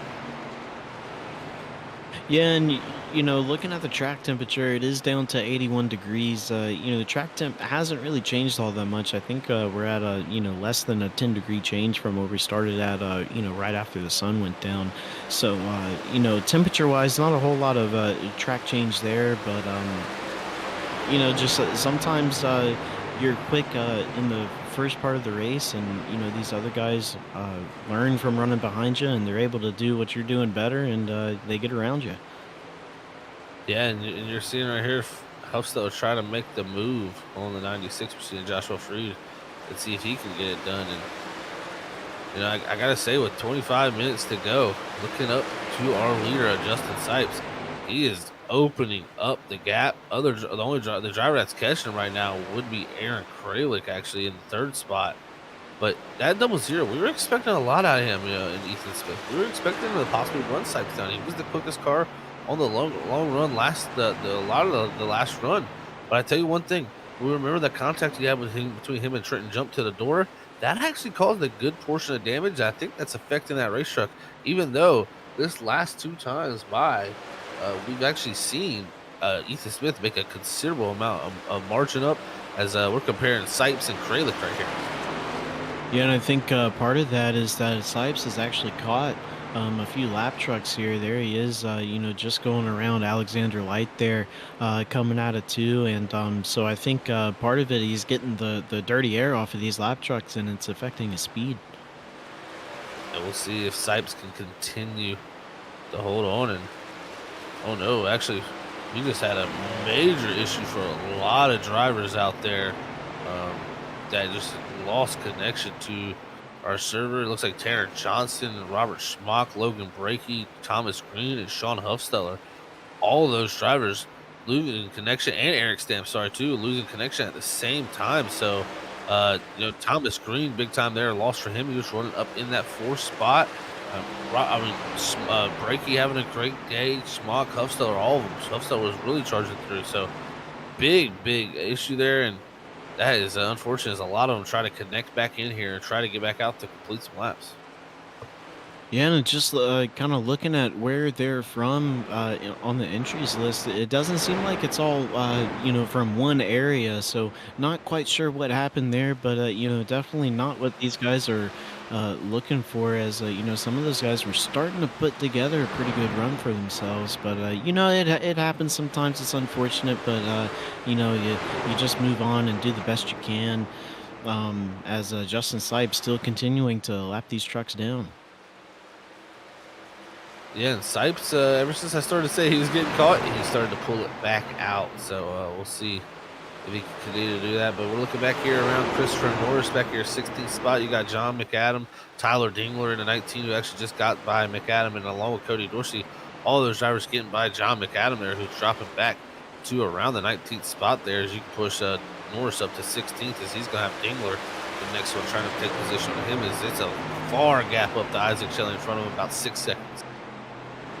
Yeah, unfortunately, all those guys that disconnected going multiple laps down here looks like to be about 4 or 5 laps. So, maybe if we get some cautions here later in the race, maybe they'll be nice and get them back on the lead lap. But no guarantees. But Got the 54. Christopher Norris looking strong. He's got that clean air. He might be running 16th, but he's happy to have that clean air back there.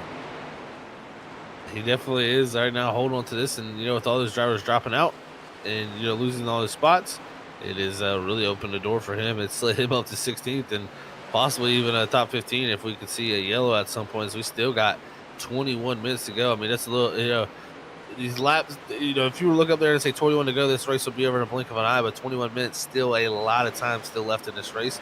As we look up at Danny Cochran in the suit, he's had a tough race, man. He just broke back into the top 10, getting by his teammate Kyle Rochelle, so great job by him there. Who's really, it seems like he's, every time he's took one step forward, he's took 2 steps back here tonight. Right now, finally starting to get his feet back under him. Yeah, I was going to say, Zach, I don't know if he wants to be in the top 10 because it seems like every time he makes it to the top 10, something happens to him. If I was him, I might think about staying in 11th. It might have been a good decision, but you got to take the points where you can get them. And, Cochran, he came into the season. People had his name circled. He was a driver that didn't make the Final Four, but had great runs and won races last season. We'll see if he can back that up this season. Just hasn't had the start he's wanted. If you look at this, it's Tom Bourne battling Cody Reed along with Trenton Jump. This group right here are 7th, 8th, and 9th, as they're about 8.8 seconds back from our leader, Justin Sipes. They're having a good little battle here for a top 7. Yeah, Trenton Jump, he was up towards the front at the beginning of this run after having to drive his way through after having a little bit of contact there on the front stretch, a few minutes ago, I guess I should say, and trying to get around the 16 of Tom Borden here and Cody Reed in the 25, but the point that these tires have gotten to in this run, it's pretty difficult to make something happen. Just not a whole lot of grip to be had. Not a whole lot of grip to be had, indeed, as Jump gets around Bourne, who was trying to get around Cody Reed. If you try to make that spot, sometimes you give it up. As even Earhart up ahead, this top 6 or the 6th place position is still within grasp for all these drivers right here.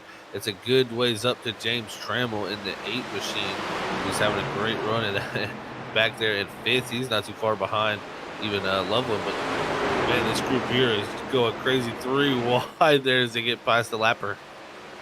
Yeah, gee, the way they're racing right now, you'd think there's about 2 minutes to go, but Trenton Jump trying to slide up in front of the 41, not gonna happen as they're gonna be side by side on the front stretch.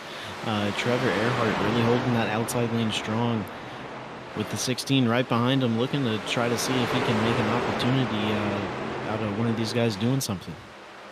Yeah, he's trying to see what could happen here. Jump to the inside, Earhart on the outside. We'll see where Tom Bourne could go. Does he take it to the low side for 3 wide as they get a little tight at the corner? Bourne going to have a better run possibly, but has to back out of it. Now slides up to the top side here, possibly going to go to look to the outside, but Jump diving it into one. Going to try to slide up in front of Earhart, but Earhart still there.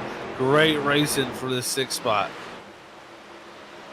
Yeah, Trenton Jump trying to make that slide job work, and he did, but, Trevor Earhart, as he is going to get into the wall a little bit there, as the 16 going to just barely tap the 46 coming off of turn 4.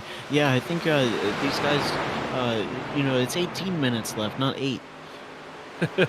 Yeah, I think they definitely have turned the wick up a little bit. As a driver, I feel like we always still think in laps, and when you see 18 minutes, you think 18 laps, so it's definitely interesting to see it. Last time they pitted here, Brian, was lap 75. We're at lap 146 here. I know you did a little fuel mileage strategy and talked a little bit here tonight. I think these guys, they're going to have to pit. I think so. A full tank, you're looking at somewhere between 81 to 85 laps. So, I think if you're coming down and wanting to get some tires too, you're looking to come down pit road pretty shortly here. But I think there's enough fuel in the tank to where maybe just doing a splash and go might be your best option. Well, I tell you what, we've seen at Pocono, fuel mileage with the time race was a factor. Will it be a factor here tonight? We're going to have to see, ladies and gentlemen. We don't know how this is all going to play out. It's definitely interesting here as we've entered with exactly 17 minutes to go right now here as we cross under that 16-minute mark. It is getting to the nitty gritty. Look at this, Danny Cochran here making a pass on Tom Bourne. He drove his way up into eighth now. Danny Cochran seventh. Danny Cochran showed great pace here in that two machine to be able to drive himself up here with that damage. He's going to salvage a great night. And tell you what, pit stops are starting to happen. Yeah, I think with this timed race and with as much fuel as is in these fuel tanks, you're going to see these guys kind of stretch this pit cycle out pretty far. As guys still gaining time on guys that are staying out, and we can see right here, it looks like the 18 coming down pit road here. That was our leader of Justin Sipes. He's going to hit pit road there with 16 minutes to go, and the driver that I'm looking at, Brian, on my list right now is the 46 Trenton jump, but he comes in. Okay, never mind. I was going to say, could he possibly make it? He was pitted about 13 laps later than anybody in this group. Doesn't like he'll be able to get it done because he hits pit road when everybody else does. Aaron Kralik, though, he's on pit road now. That cycles the lead over to James Loveland, but James Trammell trying to take it from him as they battle right before the pit sequence. Yeah, and I gotta say we haven't talked about it here tonight yet, but Iowa, a pretty tough pit road to get onto from the track surface. That angle is very, very sharp, and that you got that wall there. It's almost blind. Very difficult pit road to get onto, and if you're some of the guys that may have may have qualified in between maybe second and seventh, your pit stall is right in that corner, so that pit box pretty difficult to get into as well. And it is, and right now, if I'm looking at it correctly, I believe we had five drivers who have yet to pit. It's going to be James Trammell, James Loveland, Tom Ward, Joshua Freed, and Cody Dorsey all yet to pit here.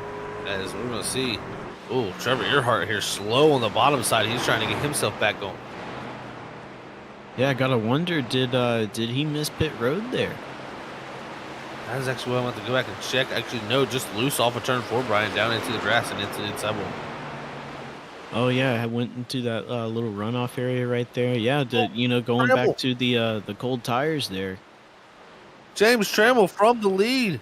He misses his entrance to pit road, and I tell you what, that Brian, you alluded to it yourself. This is one of the trickiest pit roads to get onto, just with the angle of it, and he loses a lot of time. James Trammell was on board for a top 5 here tonight, maybe a top 3, and man, that is a huge mistake. And actually, I think he only takes two tires. I'm looking through the list right here. Not many drivers electing to do that. I think that might be a good call. Yeah, quite possibly, maybe. When it comes to 2-tire strategies, I always get confused because, I never like to do that. But, for some people, it works really, really well. And, maybe it'll work out well for them. We'll have to see, Brian. We will have to see Loveland here hitting his box. Also, what does he decide to do? They drop the jack on the right side. Looks like they're going to jack up the left side of his truck. So 4 tires and fuel for the 56 machine. But it's James Trammell, the driver who elected to do strategy here. He's going to be most likely, he's still behind Sipes, Smith, and Kralik. But just doing that strategy only saved him about 4 seconds. That is a tough call if you're me to make that with only 4 seconds to gain. Yeah, I think, if you were going to do something other than 4 tires and a full tank of fuel, I think it would be to go as long as possible, hope for a caution, and if the caution doesn't come out, then, lay in the bed that you made and just come down and take as much fuel as you need.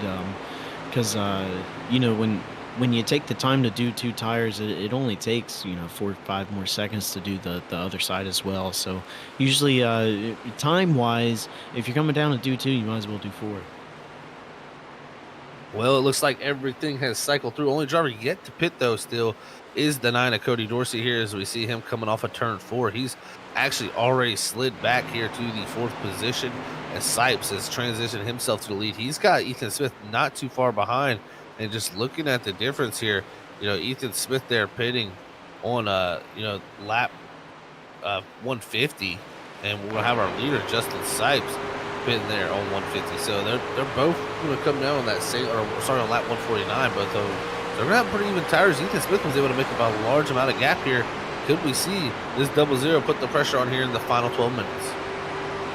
I think so. I think, while he was getting those four tires and some fuel there, whatever damage he may have had from, that contact earlier, he probably didn't get all of it fixed, but able to get a couple seconds and, a couple seconds of damage repair can really make all the difference. And, I think you'll see Ethan Smith as the time runs out here with 11 minutes to go. I think you're going to see him put the pressure on Justin Sipes. Yeah, that's a critical point, Brian. You sit there on pit road, even if you don't sit there the extra time, sometimes they are getting that little bit of damage, a second, 2 seconds out of that truck that you could have, and those could be critical hundredths of a second that you need to be able to climb up here to the lead. And you can see here's the lap pass Anthony Gaudio.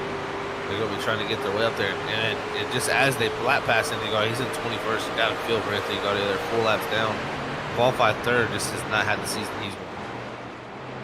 Yeah, and Joshua Freed right now, he just pitted, so he's got fresher tires than Ethan Smith. Of course, he is 1 lap down, so he's got to make the decision here about is he going to try to battle these guys and get his lap back, or is he just going to ride behind these guys and take the lucky dog?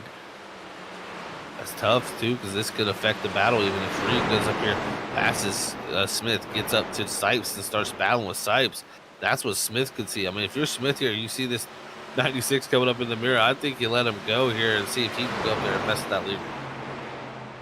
Yeah, you know what, Zach? I'd never thought about that, and that's a great point. I'm gonna have to save that and put it in, my bag of secrets there for later that I can whip out in a race. That's something I never considered, and I think you're gonna see him right now. He's gonna let him on the inside. Is he gonna let him go? Is he listening to you right now? Yeah, that's the question about to see, because right there he goes to the inside. 96 still fighting along, and when you're side by side, you're just slowing each other down, and they're staying side by side. Smith's going to still power off the top there. This is an interesting scenario here. We'll see.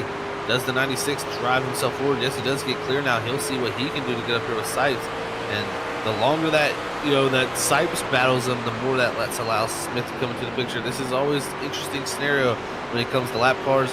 But with 9 minutes and 30 seconds to go here, it's going to be a battle between Smith and Sipes if this thing stays green, unless Kralik can drive his way up here, because right now Loveland, Trammell, Cochran jump all from 4th to 7th, all in a line. Yeah, I gotta say, we got a timed race. We got a lap truck with fresh tires in between first and second place, trying to make a move on first place. We got, third place trying to climb himself back up into the thick of things here up front. This race towards the end has gotten absolutely insane. Has gone bonkers indeed, and look at this, Freed side by side now with Sipes, that lap car we were speaking of. He's got the new tires trying to unlap himself here in that 14th spot, and if you're Freed, you want to get this lap back, because if the caution comes out, he would still have the lap for being a lucky dog, but you go to the tail on the longest line, you wouldn't have a chance to even make up any spots for a late race caution. Here though, Freed getting it done. That allows him to get out in front of Sipes. Sipes now going to have that dirty air. Can Ethan Smith take control of this here, as Sipes had a little slide there off of 4? Yeah, Sipes did let he did let Joshua Freed go there, and it cost him about 2/10, and now he is in that dirty air wake of Freed there, and Ethan Smith. Now he's you do have the dirty air in the corner, but you do get a little bit of a draft here on the straightaways. So that definitely helped Ethan Smith, even though he did lose about half a tenth that lap. But gonna have to keep our eyes on this battle and see what Ethan Smith can do.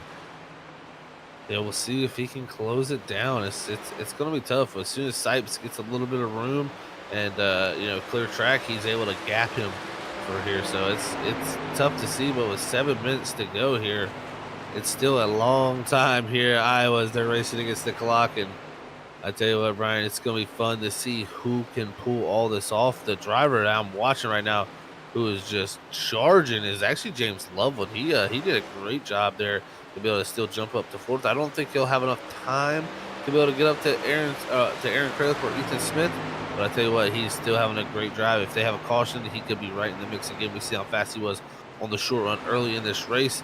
But right now, we're comparing times between Sipes and Kralik, or Sipes and Smith there. You've seen them But Kralik is the one that I was looking for. He is coming, Brian, in the background. He actually has 1 lap fresher tires. He's starting about a 10th quicker each lap. We'll see what he can do as he's broken under 2 seconds.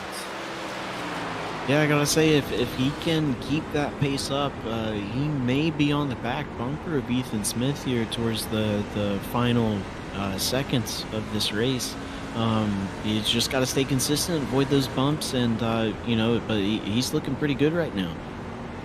Looking pretty good indeed. And then we see lap traffic be a factor here as we ride on board with our leader. We're going to see it's Martin Morales Jr. up ahead, 14th place, and also Joshua Freed not too far ahead also, who had unlapped himself just not too long ago in that 13th spot. They're right ahead, and then there's a couple seconds up the road to Fonseca and Shelley. But right now, each lap car you get to, Brian, it gets a little bit tougher each and every time because they're quicker and quicker. They're quicker and quicker, and every time you catch a lap car, your tires are older and older, which makes that pass just that much more difficult. So multiple things to take into consideration as the leader as you're attempting to pass these trucks, because right there, Martin Morales Jr. that he just passed there. I mean, Martin's running 14th, and that's a pretty fast truck right there. 14th. Got pretty good pace out of 36 guys. So Sipes had some difficulty passing him there. Lost a little bit of time to Ethan Smith, but not too much.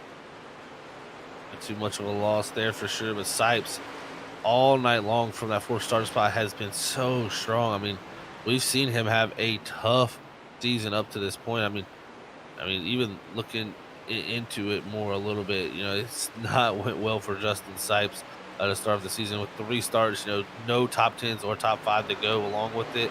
And he's had some moments where I think he wished he probably could have took back. Daytona had not the greatest moment there. Watkins Glen, he finished 20th. Atlanta, he finished 15th and 35th at Daytona.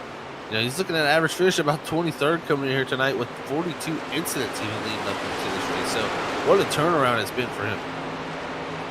Yeah, and it's funny, a track like Iowa, again, like I've said multiple times tonight, a unique track. And, sometimes it's the guys that you don't really expect that, that come out on top. And right now, Justin Sipes proven to be, at the top, kind of pulling away from Ethan Smith the past couple laps. And, just good on him. Sometimes, the guy you don't expect just manages to hit that line right every single lap, and he just comes in tonight and he's got it. Definitely has got it here tonight. I'll possibly turn around. He got to the lead at Atlanta last week, didn't get the finish he probably wanted at Atlanta, but was able to show a lot of speed. Again, showing speed here tonight is Justin Sipes crossing the line this time. It's going to be 3 minutes and 57 seconds left here on the racetrack, and that's a couple. I mean, you're looking at it around, I would say, anywhere to around 12 laps still.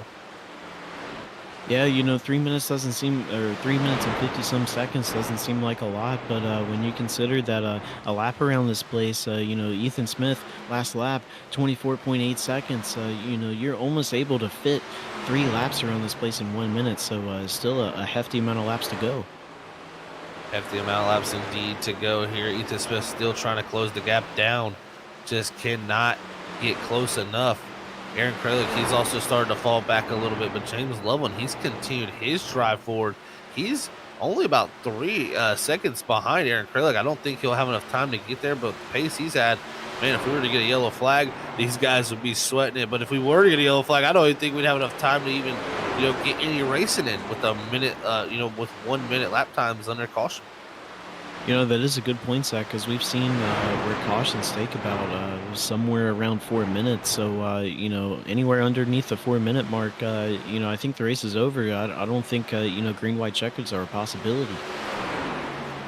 That is cool. We're going to have to see. It's 2 minutes, 38 seconds to go here at Iowa.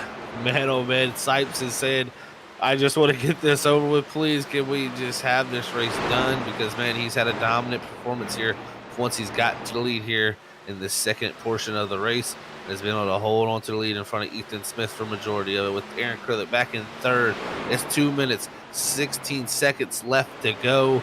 Can he get it done? If you tuned in just now, everybody, thank you for tuning in. It's been a pleasure to call here tonight's action. But if you have just tuned in now, it is the right time to tune in because the clock is winding down. Yeah, if you have just tuned in, you'll see 2 to go, 1 to go now. That is not 1 lap, that is 1 minute. So we got roughly about maybe 2-3 laps to go, maybe. And, your leader, Justin Sipes, right now is still just extending that lead, even as he passes lap cars here in the final minute. Yeah, that's great to see from him. And the battle that I'm actually looking at right now is we're closing in on 1 minute and 30 seconds to go here. It's for that 5th position. Trammell and Cochran have been battling super hard. Trammell took the 2 tires. Cochran pitted earlier. So it's going to be a battle between fresher right sides on the 8, but fresher left sides on the 2. We'll see what can get it done here. But it's 1 minute, 15 seconds to go.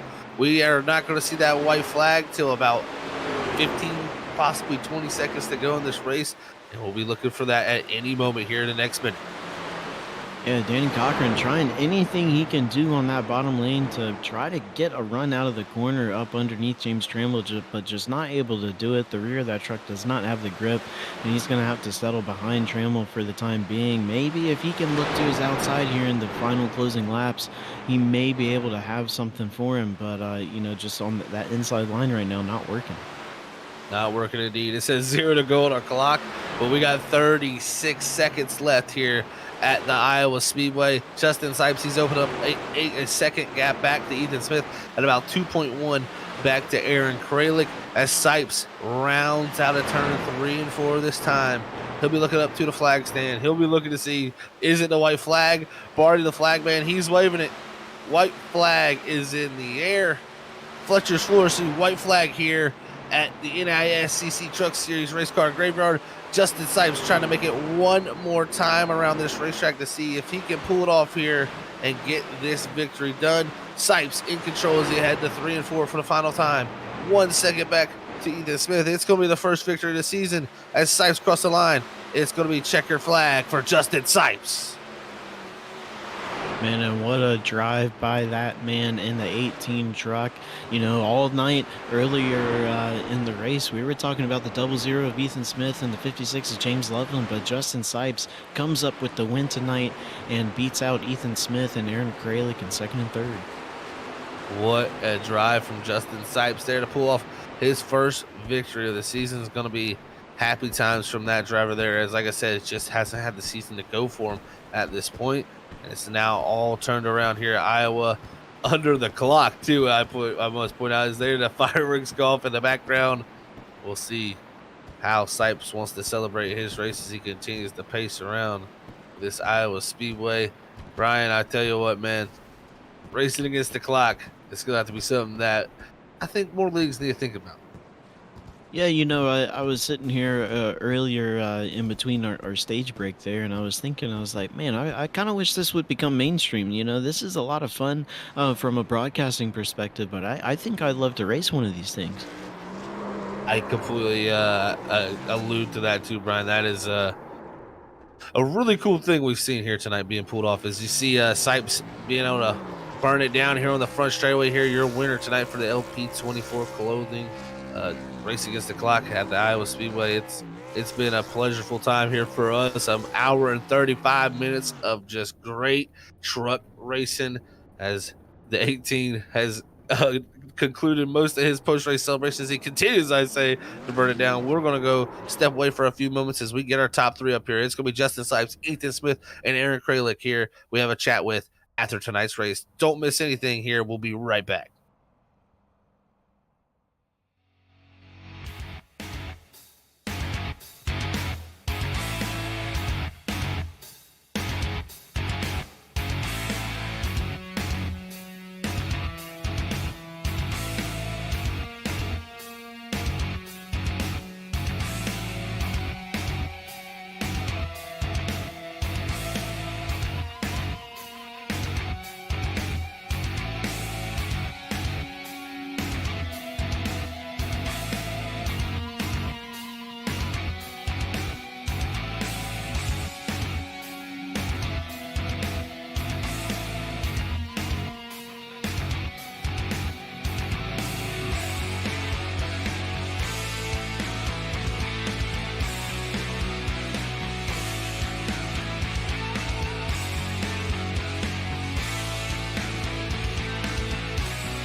All right, we're back here, everybody, here at the NAISCC Truck Series brought to you by Race Car Graveyard. And what a race we've had here tonight at Iowa.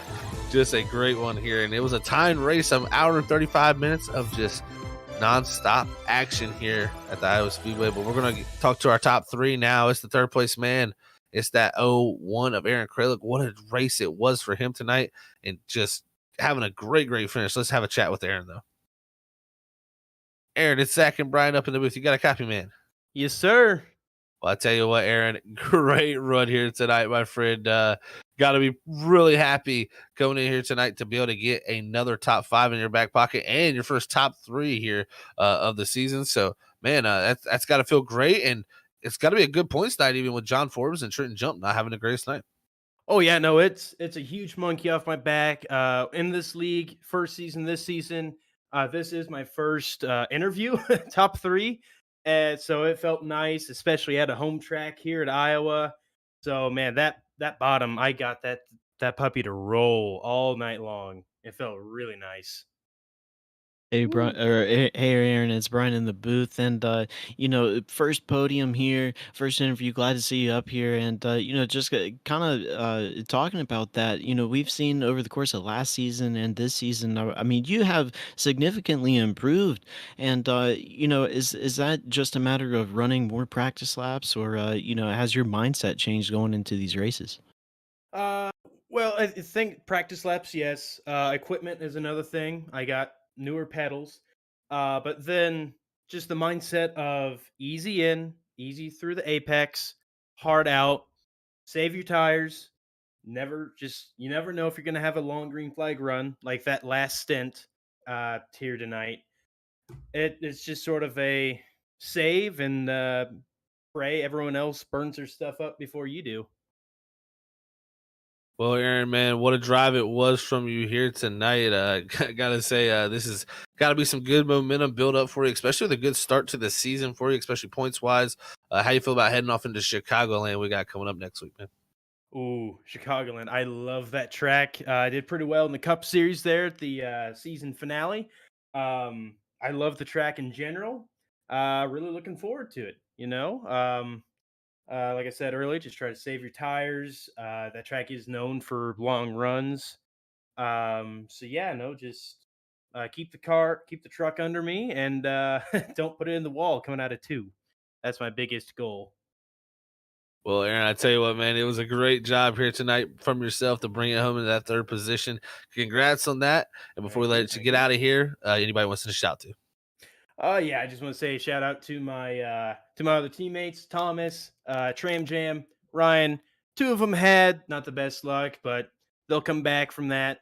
Um, you guys, doing a heck of a job up there in the booth, and the truck league, the NAISCC banner, just in general, great group of guys, fun in the Discord. I couldn't ask for anything else. Well, Aaron, I tell you what, buddy, have fun here tonight. Go celebrate that third place finish, and we'll catch you next time out there in Chicago. Yes, sir. Thank you. All right, everybody. That was your third place driver there of Aaron Kralik in the 01. We're now going to move to the 00 of Ethan Smith and hear from him about his second place run here tonight. What a strong run it was from Ethan. Hey, Ethan, it's Zach and Brian up here in the booth. You got a copy, man. I got you loud and clear. Well, I'll tell you what, Ethan, great run from yourself again here tonight, man. And I tell you what, it was looking at one point we were watching lap times. You're driving your way up through the field from that 10th starting spot. It looked like that 00 was possibly, for sure going to be competing for a top 3 night, if not a win, man. This track here just seemed to really fit your style and drove really well here tonight. How was it out there though for the 00? I loved it. I really like this track. I was really excited to be going here. I just want to apologize to Trenton Jump. I don't know if I was moving up the track or exactly what happened, but I ended up getting contact with him. Gave me a little bit of damage. I don't think it did too much, but I loved it. After I got the stage, I was hoping to be able to keep it up, but once I lost first, I wasn't able to get it back, and I was just having trouble. I was able to keep up with Justin, the winner here tonight, and then I was trying different lines, and every time I did, I'd lose time. So I mean, good win on him. He outraced me. He did really good. Hey Ethan, it's Brian in the booth, and talking about those different lines, we know that Iowa has several bumps in several different places at this track, and of those different lines that you were trying, which ones were working for you, and which ones were kind of tough to tame? At the beginning of the run, I definitely like staying low. You got the tires to keep the speed up, and it's not that bad. Usually about 5 laps in turns 3 and 4, I'm always running the high line. That's the only line to run to me. You just get so much speed out of it. I did a slide job on Trevor Earhart, not trying to call him out or anything, but that's kind of the only thing you can really do in that corner. I never was really passed from down below. Turns 1 and 2, it's really bumpy on the top, so you can't go too high. I preferred the middle, and that it seemed to have a good balance of speed and speed through the corner and down the straightaway.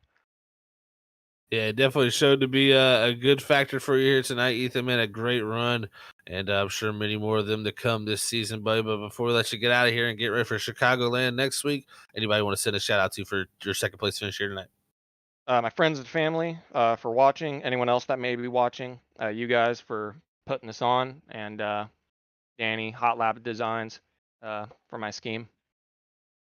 Oh, awesome stuff, Ethan, man. Like we said, congrats on second, buddy, and we'll catch you next time out there in Chicagoland, maybe one place better.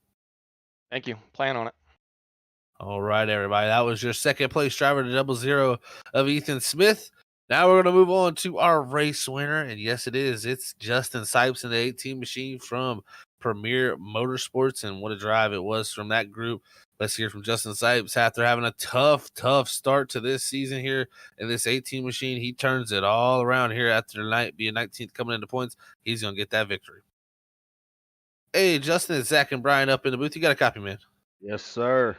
Well, Justin, I tell you what, great drive here tonight, man. Started in that fourth spot, but got control of that lead there in the final portion of this race after that stage caution, man. And you never look back from there. Getting that lead looked like to be the key for us.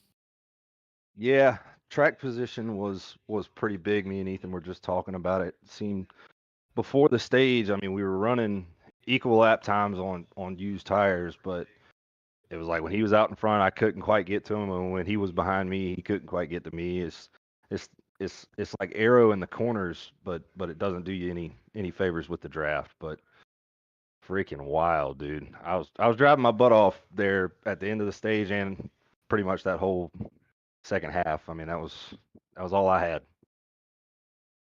Hey Justin, it's Brian, and looking into next week, another wild track. We got Chicagoland, mile and a half, and we know that these trucks, they have a pretty good amount of grip there next week. May see some a little bit of pack racing, but how are you feeling about your chances there next week? Not I don't have too much experience there. The little bit I do have, I mean, it's pretty self-explanatory. It's pretty wide open. Try and stay in the draft, and you're probably not going to see too many people break away or anything like that. But I think we got a solid top 15 in us, something like that. Maybe a top 10. Well, Justin, I tell you what, man, it was a great run here tonight to pull off that victory. And it's got to feel great, too, because coming in here tonight, also, man, you were in that 19th spot entering the points. Showing speed this season. You had some laps led there in Atlanta, but just hasn't got those finishes you've wanted yet, man. But it's got to feel great to turn that around. And how you feel like that changes the aspect of the rest of your season? Definitely a big confidence boost. It's been a struggle so far, but I mean, a win pretty much turns everything around. I mean, locked into the playoffs. Now we can kind of be smart and strategic and play for points sometimes and really go for wins. I'm really looking forward to Bristol Dirt specifically. Try and get another one, but yeah, confidence boost for sure. Just got to be smart for the rest of the year and see what happens in the playoffs. Should be wild. I think it will be wild too, my friend. It's going to be a fun time to see for us up here in the booth and a fun time for you guys out on track. But I tell you what, Justin's congrats on winning here tonight. But before we let you get out of here, Justin, anybody wants to send a shout to? Yep, I want to thank everybody with the NAISCC group for putting all this on. You guys for broadcasting it. Also, Thompson Service Group, Liberty Auctions, and Premier Race Graphics. All righty, Justin. You have a great night, man, and congrats on that victory. Go celebrate this thing, and we'll catch you next week in Chicago. Yes, sir. Y'all have a good one. All right, everybody. That was your race winner here tonight, Justin Sipes in the 18 machine. What a drive it was for him. Like he says, a win can change anything for a driver, and it'll lock him into the playoffs, give him the option to be able to do a lot of different things this season, and that's going to give him a good feel and comfort from this race going on forward. But again, congrats to Justin Sipes on the win, and here tonight for the LP24 clothing race against the clock here at Iowa. So it was so much fun, Brian, I tell you. And as we're going to look to pull up our race results and see where your favorite drivers finished out tonight. As we looked at the top Freaky Fast top 10, it's Justin Sipes getting that victory. Like I said, Ethan Smith second, third for Aaron Kralik, fourth is going to be James Loveland, fifth is James Trammell, sixth is going to go to Danny Cochran, seventh is going to go to Trenton Jump. Our points leader, eighth is going to be Tom Bourne, ninth is going to be Kyle Rochelle, and rounding out that top 10, it's going to be Isaac Shelley. As we look through the rest of the grid, definitely some names that stick out that had some tough breaks coming down to the end. And, really ones that stick out to me, Trevor Hart back there in 20th, running top 5 near the end of this race, just didn't get what he needed there coming down to the end. And, Sean Huffstutler, Logan Brakey, drivers like that who disconnected Thomas Green from, having that lag out. And that is unfortunate for them, Brian. Yeah, absolutely. A lot of those guys pretty high up there in points, and we're having some pretty good nights. But just unfortunately, a freak of nature happens, and it's just turns out to be a bad night for them. But the good news for them is next week, or maybe not so good news for them, depending on how you look at it. But next week we head to Chicagoland, and like Justin Sipes was saying, you got to stay in the draft. It's going to be a pack. Not a lot of guys are going to be getting separated away up front. So some opportunities for some craziness to happen and some bad luck to happen. But if you can stay on the upside of that luck, some opportunities to really gain some points.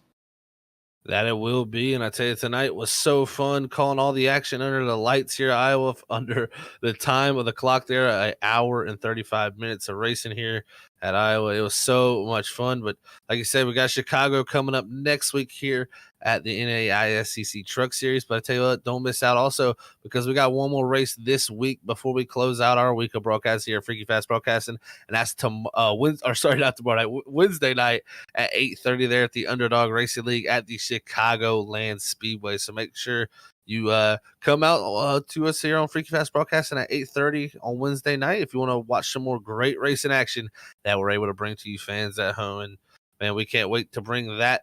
But again, like I've always said, it's a pleasure to call all the action here on Monday nights. We always love seeing what these guys can bring. It's always a mixed bag and just something great lurking right around the corner. We got Chicagoland next week for these guys. It's going to be fun, but Iowa was a blast under the racing against the clock. It was so much fun. But as we always say here, Freaky Fast Broadcasting, thank you for tuning in. If you haven't yet, make sure you hit that thumbs up button before you get out of here if you enjoyed it. If you didn't, hit the thumbs down button so we can know. Hit the share if you want to send it to your friends and family. Also, we got the subscribe and bell notification buttons there where you can subscribe and be notified each and every time we go live here on Freaky Fast Broadcasting. So catch us on our next one.